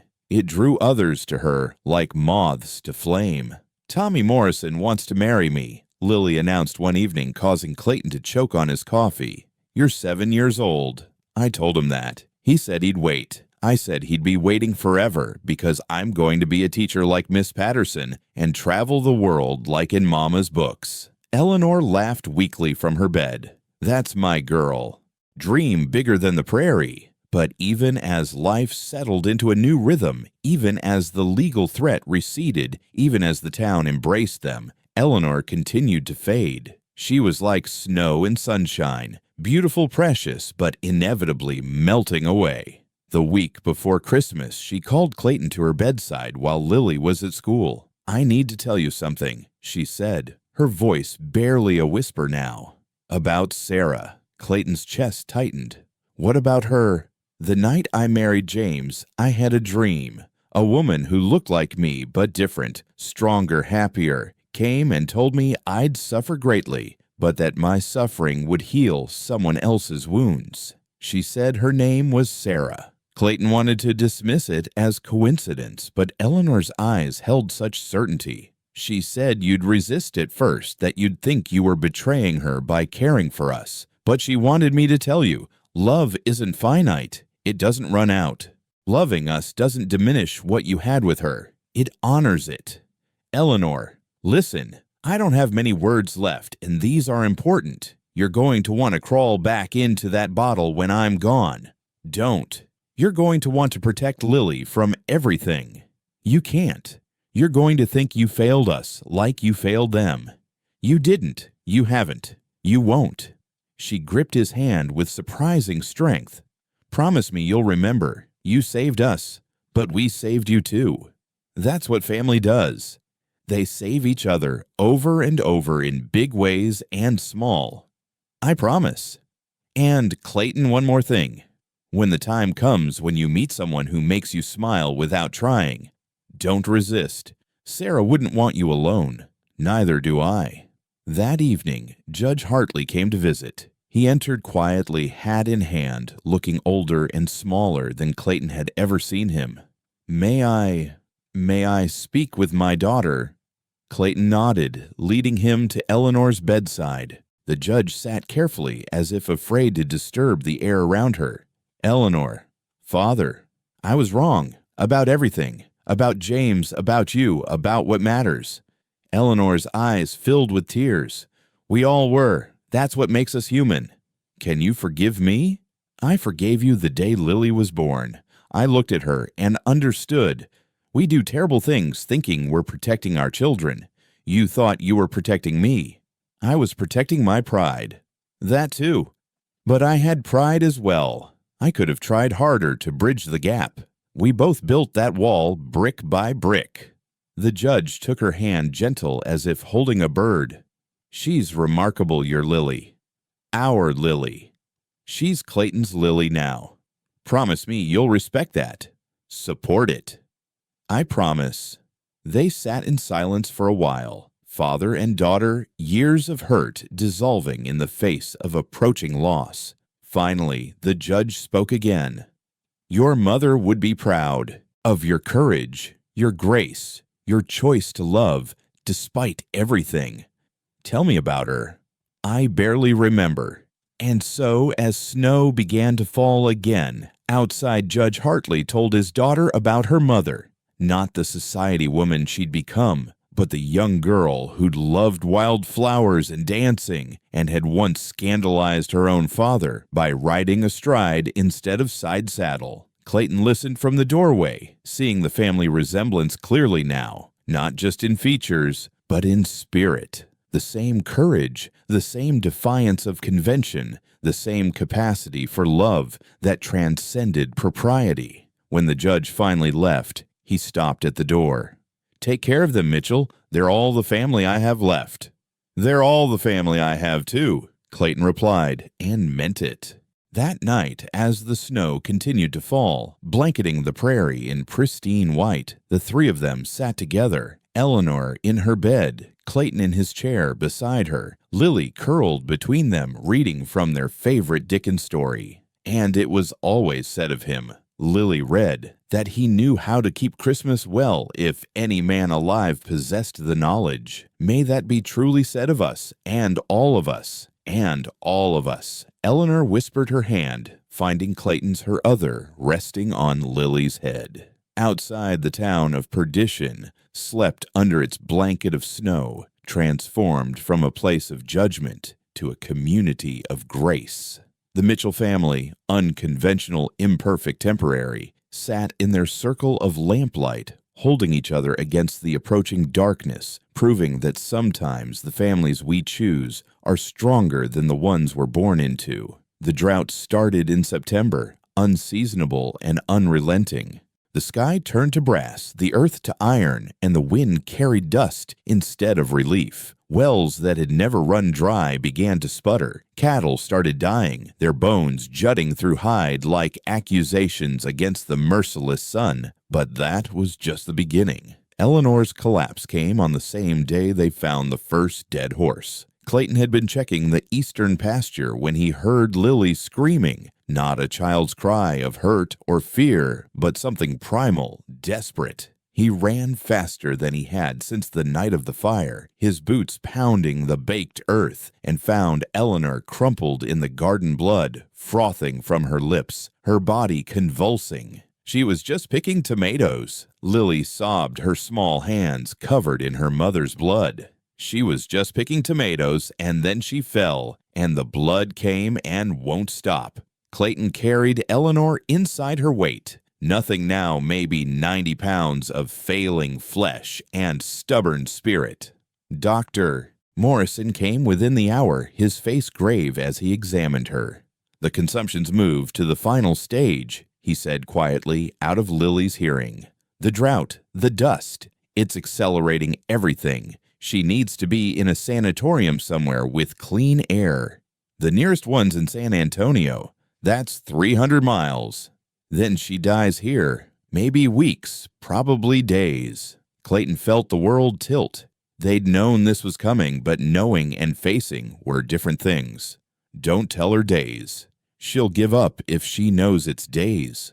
She already knows, Morrison said. She's known longer than any of us. That night, as Eleanor lay barely conscious, the wolves came. The drought had driven them down from the hills, desperate and bold. Clayton heard them first, the low howls that made his horses scream, and his cattle low in terror. He grabbed his rifle and went to the porch, seeing eyes gleaming in the darkness, at least a dozen pairs. Stay inside, he told Lily, who was keeping vigil at Eleanor's bedside. No matter what you hear. The first wolf came at midnight, leaping the fence they'd thought was tall enough. Clayton's shot took it mid-leap, but 3 more followed. The horses were panicking, and if they broke free, they'd be torn apart. Clayton moved toward the barn rifle ready when he heard it, the unmistakable sound of wood splintering.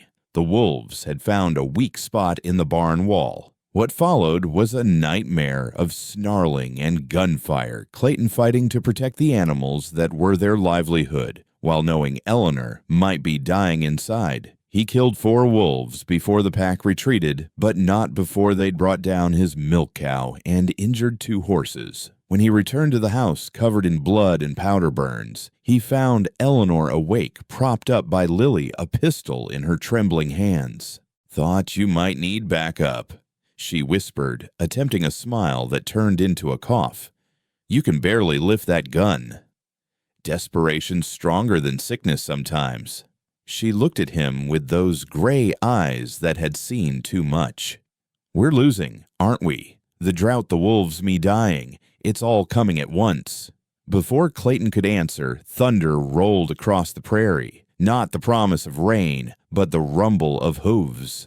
Through the window, they could see torches, riders, at least 20 of them, heading their way. "Judge sent them," Eleanor said with terrible certainty. "He knows I'm dying. He's coming for Lily." But it wasn't the judge's men. It was the town. Samuel Chen led them, his usually calm face set with determination. Behind him rode the Kruger brothers, the Morrison boys, even Reverend Davis. Mrs. Thornton's carriage followed, and Maria Santos and others, people who'd whispered about them, judged them, but who were here now. "Wolves," Chen said simply. "We hear shots. We come." They spread out across the property, reinforcing fences, standing guard. The women came inside Maria, immediately taking over Eleanor's care with herbs and poultices that at least eased her breathing. Mrs. Thornton set up a command post in the kitchen, organizing food and supplies with military efficiency. "Why?" Clayton asked Tommy Morrison's father. "Why help us now?" Morrison looked at where Lily was helping the other children fill water buckets, her small face determined despite her fear. "Because that child's already lost one parent. Damned if we'll let her lose 2 more to wolves and drought. We've all lost enough to the prairie. Sometimes you got to stand together, or you all fall separately." For 3 days, the town held vigil. The wolves returned each night, but met organized resistance. The men took shift guarding the women, took turns nursing Eleanor, and keeping Lily distracted. It was during one of these distractions that the miracle happened, or what passed for miracle in West Texas. Little Tommy Morrison and Lily were playing in the yard under supervision when Tommy's foot broke through what seemed like solid ground. He yelped, pulling his leg out, and water, actual water, seeped up through the hole. "Underground spring," old Klaus Kruger said, examining the spot with growing excitement. "Probably been there forever, just needed the right pressure to break through." They dug carefully, widening the hole, and water flowed. Not much, but steady, clean, life-saving water in the middle of killing drought. It was enough for the animals, enough for the household, enough to share with neighbors whose wells had run completely dry. Eleanor, when told, smiled through her pain. "God's timing," she whispered, "terrible and perfect all at once." But God's timing had more tests in store. The storm came that night. Not the blessed rain they'd prayed for, but a different kind of violence. A tornado rare for the season touched down 2 miles away and carved a path of destruction straight toward the ranch. The cellar was too small for everyone. The townspeople scattered, some fleeing, some hunkering down. Clayton had to make a choice: save the horses or stay with Eleanor and Lily.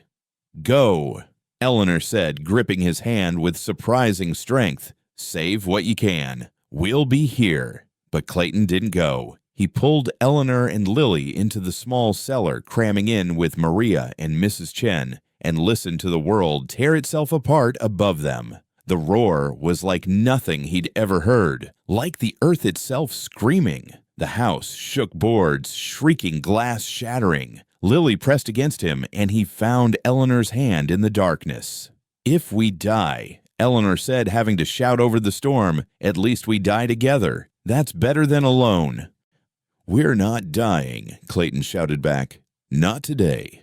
Promise, promise." The tornado passed, taking the barn roof, scattering the chickens to the 4 winds, but leaving the house standing. When they emerged, the landscape had changed. Trees down, fences gone, debris everywhere. But the spring Tommy had found was now a proper pool, the tornado having somehow opened it further. In the aftermath, as everyone assessed damage, Judge Hartley arrived. He came alone this time, his usually immaculate appearance disheveled. He surveyed the destruction, the townspeople working together to clear debris, his daughter dying, but directing recovery efforts from a chair Clayton had carried outside. "I came to take Lily," he said to Clayton. "The court order's been signed. You're unfit. The destruction here proves it." "The destruction here proves we survived," Clayton replied, "together. You can't fight me legally. I have judges' lawyers, and I have the town." As if choreographed, the townspeople stopped their work and gathered. Mrs. Thornton stepped forward, muddy and magnificent. "Judge Hartley, you're a powerful man, but power has limits. Every person here will testify that Clayton Mitchell and Eleanor Mitchell are fit parents. Every one of us will swear to it in court. You might own judges, but you don't own juries. Not here. She's my granddaughter. Now she is." Eleanor spoke from her chair voice, barely a whisper, but carrying anyway. "After you threw us out, after you left us to die, she's your granddaughter, when it's convenient, when you need an heir because you have no sons." The judge's face contorted. "You're dying. She needs stability. She needs love, Maria Santos interjected. "This man, he gives love. You give money. Children need love more. The child herself should choose." Reverend Davis suggested, surprising everyone. "She's young, but she understands." All eyes turned to Lily, who had been helping stack salvageable lumber. She walked to the judge, looked up at him with those two old eyes. "You're my grandfather by blood," she said clearly. "But Clayton's my papa by choice. Mama chose him to be my father, and I choose him too. You can take me by law, but you can't make me love you. And without love, oh, what's the point of family?" The judge looked at this child, poised, articulate, covered in tornado debris, but unbowed. Then he looked at Eleanor, dying, but still fighting, at Clayton, sober and steady despite everything thrown at him, at the townspeople united in protection of this makeshift family. "The world's changing," he said finally, his voice bitter. "Used to be blood, and money meant everything." "They still mean something," Eleanor said. "But love means more. It always has. You just forgot." The judge left without Lily. The court order would be challenged, the townspeople would testify, and somehow they all knew he wouldn't pursue it, not because he'd grown a heart, but because he'd recognized defeat. That night, as they sat in their damaged but standing home, Eleanor had her last surge of strength. It happened sometimes with consumption, a final rally before the end. She sat up on her own, her eyes clear, her voice stronger than it had been in weeks. "I need to tell you both something," she said. "Clayton, Lily, come close." They gathered around her bed, Lily curled against her side, Clayton holding her hand. "I'm going soon, maybe tonight, maybe tomorrow, but soon. And I need you both to understand something. This," she gestured weakly at the house around them, at the three of them together. "This was not a consolation prize. This wasn't what we got because we couldn't have what we really wanted. This was the gift. You two finding each other, making a family from ashes. This was always the plan, even if we didn't know it." "Mama, don't talk like that," Lily pleaded. "Let me finish, baby. Clayton, you think you failed Sarah and Mary by not saving them, but you honored them by saving us. And Lily, your papa, your first papa, he sent you Clayton. I know it. Just like Sarah sent us to him. The dead don't abandon us. They guide us to each other." She pulled out a small leather journal Clayton hadn't seen before. "I've been writing, when I could, letters to Lily for her birthdays until she's grown. Advice for Clayton about her schooling, her temperament, what she needs. And stories. All the stories about James, about my mother, about the family she comes from." So she knows. Eleanor's strength was fading, but she had one more thing to say. "Promise me something, both of you. When I'm gone, don't mourn too long. Life's for living. Find joy. Find laughter. Find love. All kinds of love. Promise me." "We promise," Clayton said, his voice rough. "Promise, Mama," Lily whispered. Eleanor smiled, that rare, full smile that transformed her face. "Good. Now tell me about the spring Tommy found. Tell me about the water." They talked through the night, Eleanor listening more than speaking, her breath growing shallower, but her eyes remaining bright. As dawn broke over the tornado-damaged prairie painting, the destruction in gold and pink, she squeezed both their hands. "Look," she whispered. "New day. Always a new day." She didn't die that morning. She held on for 3 more days, long enough to see the barn roof temporarily repaired, long enough to hear that the judge had withdrawn his court petition, long enough to see Lily laugh again while playing with the other children who came to help. When she finally let go, it was peaceful. No dramatics, no final gasps. She simply stopped breathing while holding Lily's hand and looking at Clayton with perfect trust. The funeral brought the entire county. Even Judge Hartley came standing at the back, his face unreadable. Eleanor was buried next to Sarah and Mary, the 3 women who had shaped Clayton's life, now resting together under the prairie sky. As the crowd dispersed, Lily stood at the grave, not crying, but thinking. Finally, she looked up at Clayton.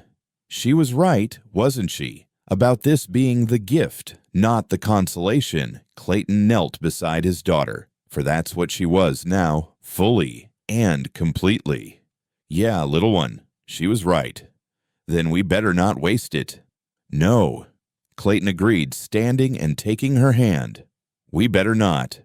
They walked back to the house together, past the new spring that had saved them, past the neighbors still helping with repairs, past the evidence of survival and community, and stubborn human refusal to surrender. The crisis had passed, the drought, the wolves, the tornado, Eleanor's death, the legal threat. They had survived it all, scarred but standing. And now the real work began, living with purpose in the aftermath, building the life Eleanor had seen possible, keeping the promises made to the dead by living fully for those still here. The first winter without Eleanor came hard and fast, like the prairie itself was testing their resolve. Clayton woke each morning to find Lily already upstanding at her mother's grave in the small cemetery plot behind the house, her breath misting in the cold air as she talked to the headstone like Eleanor might answer. She tells Mama everything Mrs. Chen said, having stayed on to help with the transition. About the horses, the ranch, her lessons. Says her Mama needs to know we're all right. Clayton understood. He found himself talking to Sarah and Mary's graves too, and now Eleanor's reporting the day's small victories and defeats, like they were all just in the next room listening. The ranch began to transform that winter, not through any grand design, but through necessity and neighborly intervention. The tornado had destroyed, but also revealed. The expanded spring became the foundation for something unexpected. Klaus Kruger, studying the water flow, proposed something ambitious. This water, it's enough for irrigation. Small scale, but enough. You could grow alfalfa, maybe even wheat. Sell it come spring when everyone else is still drought-struck. I don't know farming, Clayton admitted. But we do, Klaus replied, and suddenly Clayton realized the we included half the town. What followed was an informal barn raising in reverse. Instead of one day of everyone helping, it became a steady stream of neighbors teaching, assisting, transforming the Double C from a struggling cattle ranch to something hybrid and new. Tommy Morrison and his brothers helped dig irrigation channels. The Chinese families who knew more about water management than anyone designed a system of small dams and redirects that maximized every drop. The Mexican families shared seeds they'd saved from better years, hardy varieties that could survive Texas's mood swings. Lily threw herself into the work with fierce determination, as if staying busy could outrun grief. She learned to read the sky for weather, to test soil between her fingers, to gauge when a horse was about to foal by the way it walked. At 7 years old, she was becoming what the frontier demanded, competent beyond her years. You're working her too hard, Mrs. Thornton observed one day, watching Lily haul water buckets that seemed almost as big as she was. She needs to work, Clayton replied. We both do. Otherwise, we just sit and remember. But remembering found them anyway. The first time Lily got sick after Eleanor's death, just a cold, nothing serious, Clayton panicked. He sat by her bed all night, feeling her forehead every few minutes, listening to her breathing with the paranoid attention of a man who'd already lost too much. I'm not dying, Papa, Lily said matter-of-factly the next morning. Mama told me I'd live to be old. She saw it. When did she tell you that?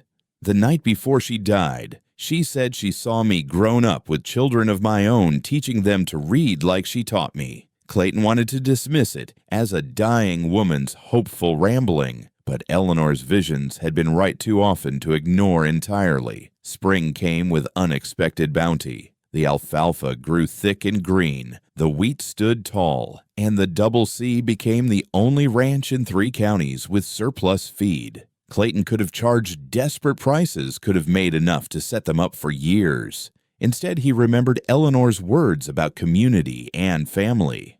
He sold at fair prices, sometimes accepted barter instead of cash, extended credit that might never be repaid. The decision paid dividends in loyalty. When rustlers hit the area in May, targeting successful ranches, the Double C was mysteriously passed over. When Clayton asked Sheriff Martinez about it, the man just smiled. Seems those rustlers got some bad information. Heard the Double C was protected by ghosts and crazy townspeople who'd shoot first and ask questions later. Can't imagine where they heard such things. The first anniversary of Eleanor's death approached with the weight of a coming storm. Lily had been quietly preparing, saving her small allowance, working extra hours. The day before the anniversary, she revealed her plan. "I want to have a party," she announced. Not a sad party, a remembering party. Mama said not to mourn too long. Clayton's first instinct was to refuse, but looking at Lily's determined face, so like Eleanor's in her final days, he relented. The remembering party became something unexpected. Lily invited everyone who'd helped them, and to Clayton's surprise, they came. Mrs. Chen brought Chinese lanterns, saying Eleanor had always admired them. Maria Santos brought Day of the Dead decorations, explaining that celebrating the dead was better than only mourning them. The Kruger women brought Eleanor's favorite foods recipes they'd learned from her during her brief time with them. Judge Hartley arrived as the sun was setting alone and looking older than his years. Clayton met him at the gate, ready for confrontation, but the judge simply handed him an envelope. "Eleanor's mother's jewelry," he said quietly. "I should have given it to Eleanor years ago. Pride prevented me. Give it to Lily when she's old enough." "You could give it to her yourself. You're her grandfather." The judge looked toward the house where Lily was laughing with other children stringing lanterns. "I forfeited that right, but perhaps I could visit occasionally. Not as a grandfather, just as someone who knew her mother." It was the closest to an apology the proud man could manage. Clayton nodded, and the judge stayed for the party, sitting quietly in the corner, watching his granddaughter with something that might have been regret or might have been love, finally freed from pride's prison. As the evening wore on, people began sharing Eleanor stories. Not the sad ones, but the funny ones, the inspiring ones. How she'd taught Mrs. Morrison to read better, having noticed the woman struggling with her Bible. How she'd secretly mended clothes for poorer families and left them on doorsteps. How she'd written letters for those who couldn't write, never charging, never judging. She lived more in 2 years here than some live in 70. Reverend Davis said, surprising everyone with his warmth. She showed us that family isn't just blood, it's choice. And that choosing to love, even when you're dying, is the bravest thing a person can do. That night, after everyone left, Clayton and Lily sat by Eleanor's grave, the Chinese lanterns still glowing around them. Lily pulled out her mother's journal, the one with letters for her birthdays. "Can we read this year's?" she asked. Clayton opened to the marked page, Eleanor's handwriting, already shaky when she'd written it. "My dearest Lily, 7 years old. I can see you so clearly, even as I write this. You'll be taller, your hair longer, your hands starting to lose their baby softness. You'll be helping Papa with the ranch because that's who you are. Helpful, determined, never one to sit when there's work to be done. But remember to be a child too. Climb trees, chase butterflies, get dirty, laugh at nothing. Your Papa will try to protect you from everything, but some hurts are worth having because they teach us to be human. About your Papa. Clayton chose us when he didn't have to. He saved us when saving us saved him too. That's how the best families work. Everyone saving each other over and over in small ways and big ones. I won't be there to see you grow, but I'm not really gone. I'm in every book you read, remembering how I taught you letters. I'm in every flower you plant, every meal you cook, every time you stand up straight when you want to crumble. The dead don't leave Lily. We just change how we're present. Be brave, my darling girl. Be kind. Be stubborn when it matters and flexible when it doesn't. And know that you were loved by 2 fathers and 1 mother who would have faced down the devil himself for you. Until next year's letter, Mama." They sat in silence after the prairie wind, gentle for once, the lanterns flickering like earthbound stars. Finally, Lily spoke. She was right about the butterflies. I haven't chased any since she died. We could fix that tomorrow. Tomorrow, Lily agreed. Then, after a pause, Papa, are you going to marry again? The question surprised Clayton. I hadn't thought about it. Mama said you should, not in the letter before. She said you're too young to be alone forever, and that Sarah wouldn't want you alone either. Lily, I'm not saying now, but someday, when someone makes you smile without trying. Mama said that's how you know. When someone makes you smile without trying. Clayton pulled her close, this child who was too wise and too young all at once. We'll see, little one. We'll see. The transformation of the ranch continued through summer. The wheat harvest was modest but profitable. The alfalfa kept their own animals fed and provided enough surplus to trade for improvements. New windows, better fencing, even books for Lily's growing collection. The biggest change came in August when Miss Patterson, the school teacher, approached Clayton with a proposal. Lily's beyond what I can teach her alone. She needs advanced tutoring. I'd like to propose something. She attends regular school for social learning, but I give her extra lessons in the evenings. Latin, advanced mathematics, literature. We can't pay much. I don't want payment. I want an apprentice. Someone to help with the younger children. Lily's patient with them, and they listen to her. It's a trade. My knowledge for her help.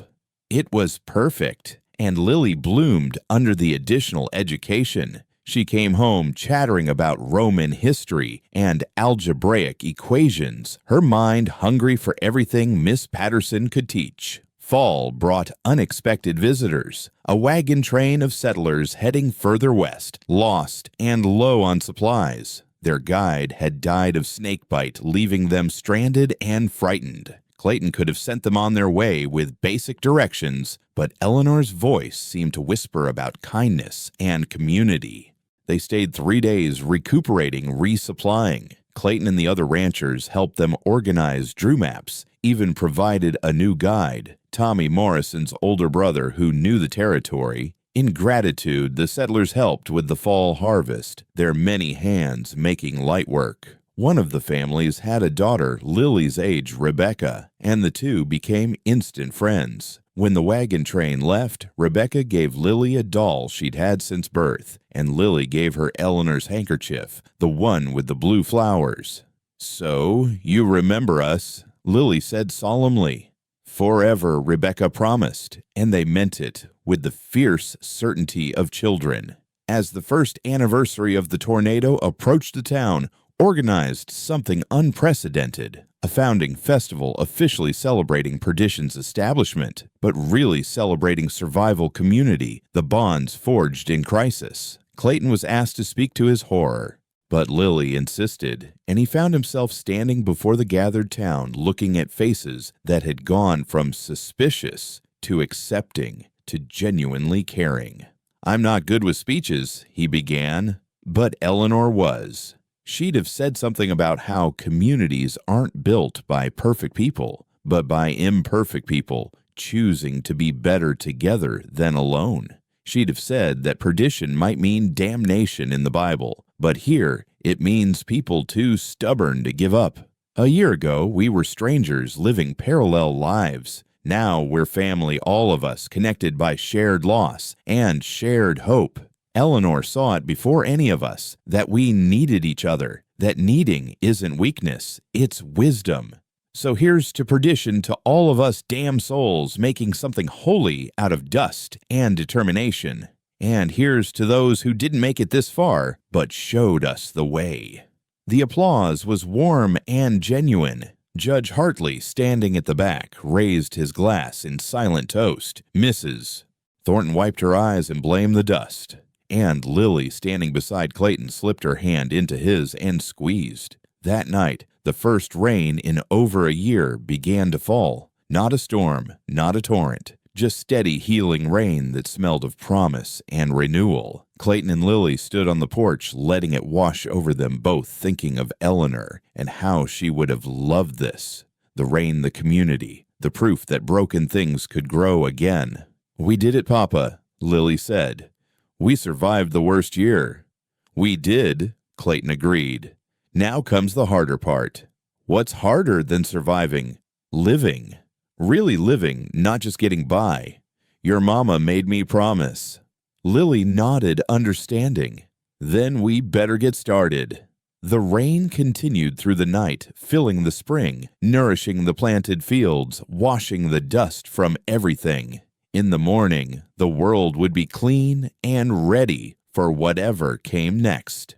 The Double C had been transformed from a monument to grief into something else, a testament to the possibility of redemption earned not through suffering, but through the choice to keep building, even when everything kept falling down.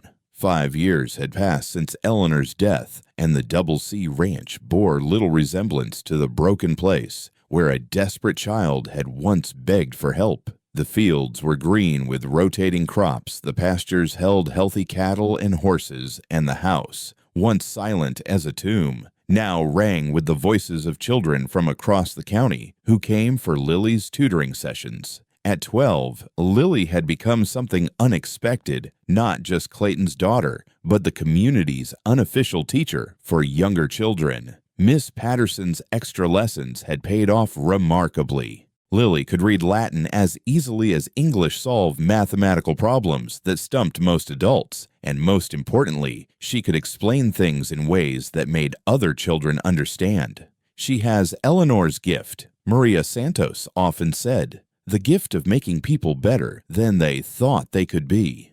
The morning of the 5th anniversary of Eleanor's death dawned clear and bright, the kind of Texas morning that made the struggles worthwhile. Clayton stood at the kitchen window, watching Lily in the garden, Eleanor's garden restored and flourishing. She was talking to someone he couldn't see, gesturing animatedly. When she came inside, her eyes were bright with unshed tears. "Were you visiting with Mama?" Clayton asked gently.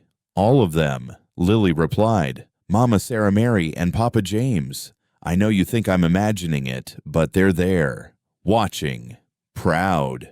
Clayton had stopped arguing about Lily's conversations with the dead. Whether real or imagined, they brought her comfort and guidance, never steering her wrong. What did they say? That today's important, that something's completing, and something's beginning. Before Clayton could ask more, riders appeared on the horizon. Not threatening this time, but familiar. Judge Hartley's carriage, but also Mrs. Thornton's The Reverend's, and surprisingly, a fancy Eastern automobile that had no business on prairie roads. The automobile's door opened, and out stepped a woman Clayton didn't recognize, dressed in city clothes, but moving with the confidence of someone who knew her way around difficult terrain. She was perhaps 30 with dark hair and intelligent eyes that seemed to take in everything at once.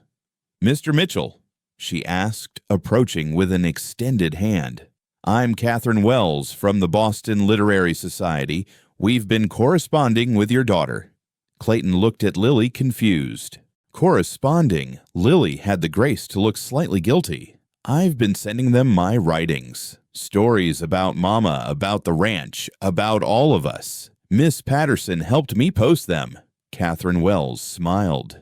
"Your daughter's stories have captivated our entire society. We've come with a proposition." Judge Hartley emerged from his carriage looking older but somehow lighter, as if the years had worn away his sharp edges. "I've read them too," he said quietly. "Eleanor would be so proud." The group gathered in the parlor, the same room where Eleanor had once read Dickens aloud, where Clayton had told stories of Sarah, where a family had been stitched together from remnants. "We want to publish Lily's stories," Catherine announced, "as a collection, Letters from Perdition, a Frontier Childhood. We believe they capture something essential about the American spirit, resilience, chosen family, the way communities form in the crucible of hardship." "I'm 12, Lily pointed out, practical as always. "Age is irrelevant when the voice is true," Catherine replied. "Your stories about your mother's death, your father's redemption, the town's transformation, they're more honest than most adult memoirs. Clayton felt a flutter of panic. Lily's education would continue, Judge Hartley interrupted. I've established a trust. Eleanor should have had an inheritance from her mother. I withheld it out of pride. This corrects that mistake. There's enough for Lily to attend any school she chooses when she's ready. The room went silent. This was the judge not just apologizing, but making amends in the only way he knew, with action and resources. What do you think, Papa? Lily asked, and Clayton heard Eleanor's echo in her voice, that same mix of determination and deferent strength and tenderness. I think your mama would say that stories are meant to be shared, that maybe someone else out there needs to hear that broken doesn't mean worthless. Mrs. Thornton, who'd been uncharacteristically quiet, finally spoke. There's more. The town council has voted to rename the school the Eleanor Mitchell School for Advanced Learning. Fitting, don't you think? Lily's composure finally cracked. Tears ran down her face as she moved around the room, hugging each person, even the judge who stiffened initially, then slowly, carefully returned the embrace. That evening, the entire town gathered for what had become an annual tradition, the Remembrance Festival. But this year felt different, weightier, like something was being sealed and certified. Clayton stood before the crowd again, but this time Lily stood with him as an equal partner, not a child at his side. 5 years ago, Clayton began, a little girl ran through a dust storm to save her dying mother. That act of desperate courage saved 3 lives. Eleanor's for a time, Lily's permanently, and mine, though I didn't know I needed saving. He looked out at the faces, the Chens, the Krugers, Maria Santos, the Morrisons, even Judge Hartley, standing not apart, but among them. Eleanor once told me that we weren't a consolation prize. We weren't what was left after loss. We were the gift, the intention, the point. It took me years to understand what she meant. But looking at all of you, at what we've built, not from nothing, but from everything we had left, I finally understand. Every person here has lost something. Every family has known grief. But we've also known this, the miracle of strangers becoming family of judgment, becoming acceptance of surviving, becoming thriving. That's Eleanor's legacy, not her death, but what her life taught us about living. Lily stepped forward, her young voice carrying clearly. My mama's buried out back, but she's not gone. She's in every kindness you've shown us. She's in every meal shared, every fence mended, every child taught. The dead don't leave us. They become part of how we love each other. She pulled out a worn piece of paper, Eleanor's last letter to her, the one for her 18th birthday, that she wasn't supposed to read for 6 more years. But sometimes rules bent for necessity. Mama wrote, the prairie takes everything eventually, youth health, sometimes hope. But it also gives. It gives you strength you didn't know you had. It gives you family you didn't know you needed. It gives you the chance to prove that love is stronger than loss. Always, always, always. As Lily read, Clayton noticed something. The evening light was catching the dust motes in the air, making them dance like gold flakes, and for just a moment, he could swear he saw them. Eleanor, Sarah Mary, even James, standing at the edges of the crowd, transparent but present, nodding their approval. Maybe it was imagination, maybe it was wish fulfillment, or maybe, just maybe, love really was stronger than death, and the bonds forged in suffering and surrender created something that transcended the physical world. The festival continued into the night, but Clayton and Lily slipped away to their small cemetery. 4 headstones now. Sarah Mary Eleanor, and a small marker for James, whose body lay elsewhere, but whose spirit, Lily insisted, deserved recognition. Do you think they're proud of us? Lily asked. Clayton thought about the last 5 years. The sobriety maintained, the ranch restored, the child raised with love and wisdom, the community transformed. He thought about his promise to Eleanor to truly live, not just survive. I think, he said slowly, they're proud we didn't let their deaths be the end of the story, that we made their losses mean something by how we chose to live after. Lily nodded, then pulled something from her pocket. A letter in her own hand. "What's that?" "A letter to my children for when I die someday. Mama taught me that love needs to be written down, witnessed passed forward. So I'm starting now." Clayton's throat tightened. His 12-year-old daughter writing letters to children not yet imagined, continuing a chain of love and wisdom that stretched from the past through the present into an unknowable future. As they walked back to the house, the lights of the festival still glowing behind them, Lily asked one more question. "Papa, what do you think the message is? If someone was going to tell our story, what would you want them to learn?" Clayton considered his boots crunching on the dry earth that had seen so much pain and so much healing. That redemption isn't a single moment. It's a daily choice. That families aren't just born, they're built one decision at a time. That the prairie life God, whatever you want to call it, breaks us not to destroy us, but to show us we're stronger broken and mended than we ever were whole. He paused at the porch, looking back at the land that had taken everything and given everything in return. And that sometimes a lonely man and a dying woman and a desperate child can create something holy out of ashes. Not perfect, but holy nonetheless. Lily squeezed his hand. "That's a good message, Papa." "Your mama would have said it better." "No," Lily said with certainty. "She would have said it different, but not better. We all tell the story our own way. That's what makes it true." As they entered the house, their home, their sanctuary built from loss and found in love, the wind carried the sounds of the festival of community of life, continuing despite everything that tried to stop it. The prairie stretched endless around them, unchanging and ever-changing, taking and giving in equal measure. And somewhere in that vast expanse, in the dance between horizon and sky, between memory and hope, between the living and the dead, the story continued, not ending, but transforming like energy that could neither be created nor destroyed, only passed from one form to another, one generation to the next, one broken heart to another, until all the breaking became a different kind of wholeness. The message was simple, really, as Eleanor had always known. Love harder than loss. Choose family. Build from ashes. And never ever let the prairie have the last word. The story of the Double C Ranch of Clayton and Eleanor and Lily would be told and retold, published, and shared, each telling, adding another layer of meaning. But here now, in this moment, it was simply this, a father and daughter walking into their house, proof that sometimes the greatest mercy comes disguised as the worst storm, forcing us to seek shelter in the most unexpected places, with the most unexpected people, and in doing so, finding not what we wanted, but what we needed, each other.